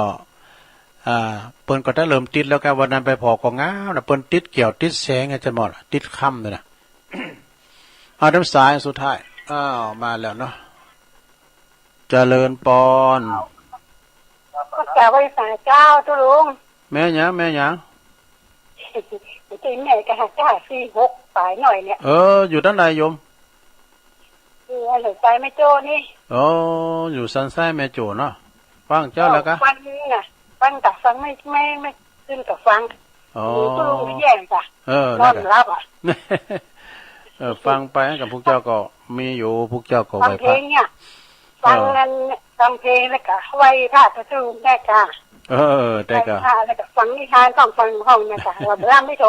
การเปิดพวกนี้ก็จะสอนนิทานมันเราแท้นะจ้าไหวพระโดยการเตือนเนี่ยฝนจางกับพิ้นจางว่าเป็นแต่ตัวนักอันตัวลุงยองนักเนี่ยอีแม่เลยจ้างมั้งน่ะอิติปิโสก่อนนี่มันจะได้นะว่าโดยตัวลุงถึงวันอ่ะเลยได้ไปไอ้ดอกแต่ว่าพระเจ้าฟังตุลุงยองคนได้กับตุลุงยองโหไปดูเขาก็ฟังว่ามันเจ้าเนาะปัจจัยเนาะตี3มาไม่หรอกแม่น่ะตี3ปัจจัยโดนเนาะแล้วก็2ชั่วโมงเนาะพวกนี้มีกิจกรรมเนาะก็เนี่ยค่ะไปพาตะตุลุงเนี่ยค่ะนะคะขอบคุณหลายๆเนาะบุญรักษาโยมแม่สันทรายแม่โจ้เนาะอันนี้ก็เปิ่นก็ฟังโทรมาเป็นข้างแหลกเหมือนกันก็ขออนุโมทนาสาธุการเอาละเนาะสาธญาติโยมทั้งหลายตุลุงก็ประคับประคองขอบคุณที่โทรกันมานะการได้โทรมาก็มีกำอู่โดยการถาดักแซบเนี่ยตุลุงก็ไม่จังอุ่มยังก็เลยปึงปะอาศัยกันไปเนาะเปิ่นพองเฮาพองมาตกมาแตนผลสายที่2ช่วงที่2มีแม่เพียรแก้วหนองยางเด้อแม่เพียรนี่ก็มาใหม่อำเภอแม่ทะจังหวัดลำปางว่ะเนาะขอบคุณแม่เพียรเด้อแม่ชีกันธนีสายยะจากเว้งป่าเป่าแม่จันสีแจงหัวลินเสียงมันหลวงอย่างหนังไข่ยาตุลุง มันจะมีระบบของเพิ่นนะแต่ที่นี่ก็จังมีนะที่อันห้วยตองซักเนี่ยเพิ่นแปลงโว้ยนะเพิ่นแปลงก็เสียงปกติแม่จันคำสันทรายดอยสะเก็ดแม่จันคำในปวด80เก่าแล้วนะอายุมันยืนยาวนะลงเนาะ120เนาะแม่เสียวบป่าลานสันทรายอันนี้ผมฟังตลอดนะโยมจากสันทรายแม่โจ้ดูได้16สายเนาะพอดีเนาะสะดาเนาะมาตกมาแตนผู้ก็ฟังกันได้ใหม่นะวันนี้ก็สมควรเวลาเนาะขอบคุณสถานีทุกสถานีทุกคืนโดยแล้วก็ขอบคุณท่านผู้ฟังทั้งหลายโดยนะที่มาแลกเปลี่ยนความคิดเห็นกันพองเองอะนะพวกเจ้าก็ตื่นขึ้นมาก็ฟังแถมตื่นเจ้าก็ฟังเพลงไป องค์ขลุงในเมืองก็ฟังคืนไฟหินดู104.5นะแต่เมืองฟังเนี่ยเปิดจับลำไปมันได้ยินเพลงแหละนะ3 โมงเปิดแต่เปิดเพลงตุลุงเพลงนำรายการเลย ตั้งแม่แจ่มก็ฟังปอุทิศพนันอุทิศฟังอยู่เนาะปนันอุทิศนี่เปิดปิ้นนักข่าวเล่าข่าวก็นะเอาละอุไปก็จะยาวไปนำรายการจากลาสตาไปก่อนเนอะอยู่ดีมีสุขอายุหมันควันยืนมีจบมีใจเมินกันจุโคนจุตานเนอจัตตาโลธรรมาวัตันติอายุวันโนสุขังปะลัง